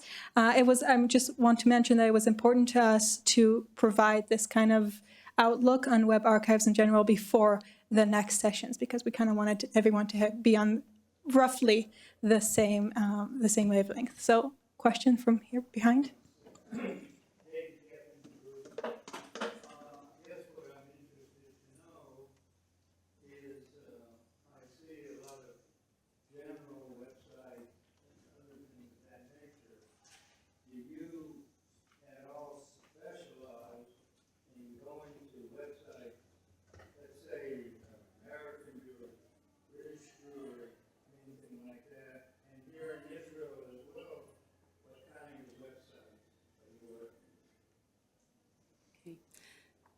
Maybe it's a question for you. It's a question not so much on the side of researchers, but more of archivists.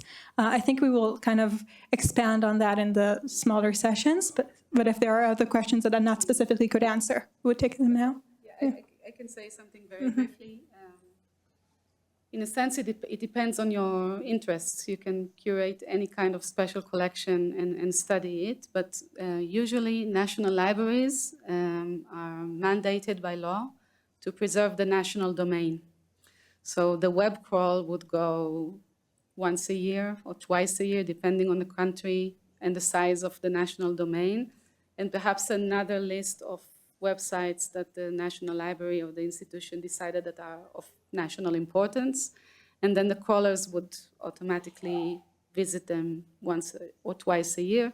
Of course, this is not enough if you're interested in studying something very specific, and then you would have to have a special collection policy or project for that. Sarah?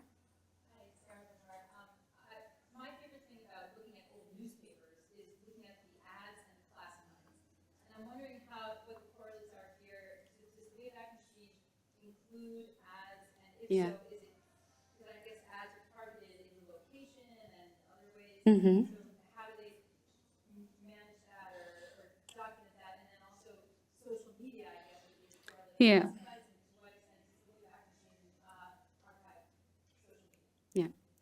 So good questions. There are wonderful ads of the early web that you can explore through the Wayback Machine. The beauty of web preservation is that it captures everything, not just the text, but the entire HTML or the entire website with all its elements. So when it is replayed, it would display the ads that were placed in that website at that time, but at the specific time of capture, of course. That changes with time and with the way web technology changes. So now when ads are dynamically generated, they're less captured. The personalization, of course, is less apparent in web archives that are more general. I haven't mentioned that apart from the web harvesting and the curation, the Internet Archive also offers a browser extension where you can just save pages as you browse them, and they're immediately added to the archive. So you might encounter a page with a personalized ad that was served to a user, but you wouldn't necessarily know that it was a user and not a crawler that visited that website on the time. So these are part of the problems we are addressing. Social media archiving is the thorniest issue. I think it has taken us about 20 years to figure out web archiving of Web 1. And by that time, the majority of web activity has moved elsewhere to corporate areas, where perhaps my a bit arrogant calling of the right to be forgotten as a social anxiety is not very much so, because they are the most meticulous archives that keep everything, not just the public records, but also the personal records. My latest articles concern that, how social media become the new memory institutions, but not for public good or public service, and what does that do to the public standing of public records. Most national libraries have difficulties, I think it's from here. Most national libraries have difficulties figuring out how to do social media archiving, because the legal policies are more binding than the right to, or the legal mandate to preserve national digital heritage. So there are some workarounds, but they're never perfect. The Internet Archive is a little more daring than the national institutions, and then they have funky solutions, such as creating a bogus profile called Charlie Archivist. And it's a Facebook profile with no followers, with no friends. And then it accesses web page or Facebook pages of public figures and archives that. But since social media platforms are so keen on being unarchivable by design, the stuff that is being preserved is usually, it looks broken, it has broken elements, it is not fully preserved. I can talk on and on about it, especially regarding the Trump archives and the deplatforming of Trump and the complicated ties between Twitter and the National Archives. So if you're interested, I'd be happy to talk about that later on. We've just run out of time, so thank you, Anat. I trust that everyone has questions, and they'll catch you in the library later. So thank you, Anat. And so Chaim will come and talk about the breakout. So archiving the Jewish web, this is our next project, and we will split now to smaller discussion groups, So I would like to give first a short explanation about the next event in our conference, which is the breakout discussion groups on the subject of web archiving. So we offered 4 discussion groups. The first one is curating the Jewish web. It will be facilitated by Hana Cooper. This discussion will take place right here in this room. The second one is web archiving and the right to be forgotten. It will be facilitated by Agnes Prestigi and together with Noam Solan, and it will be in seminar room seminar 3, just next door. 2 other groups: European Heritage website with Rebecca Singer and Olga Lampert in Chavatzelet room, and Jewish Latin America sites with Tessie Schlusser and Idan Peretz in the Rimon room. Now, the Chavatzelet group and the Rimon room, please meet outside the seminar room. There is a sign, Chavatzelet sign, and stand there, and the usher will accompany you to the room. The same will be for the Rimon group. Please wait near the sign, and please go with the representative, because otherwise, if you don't have a reading card, you will not be able to go through the reading rooms. At the conclusion, we are coming back here. The restaurant for lunch is on this floor, so please return back here after the break. The entrance to the restaurant is either through the patio or in the last door on the left before the building exit. Thank you very much. I hope it's clear.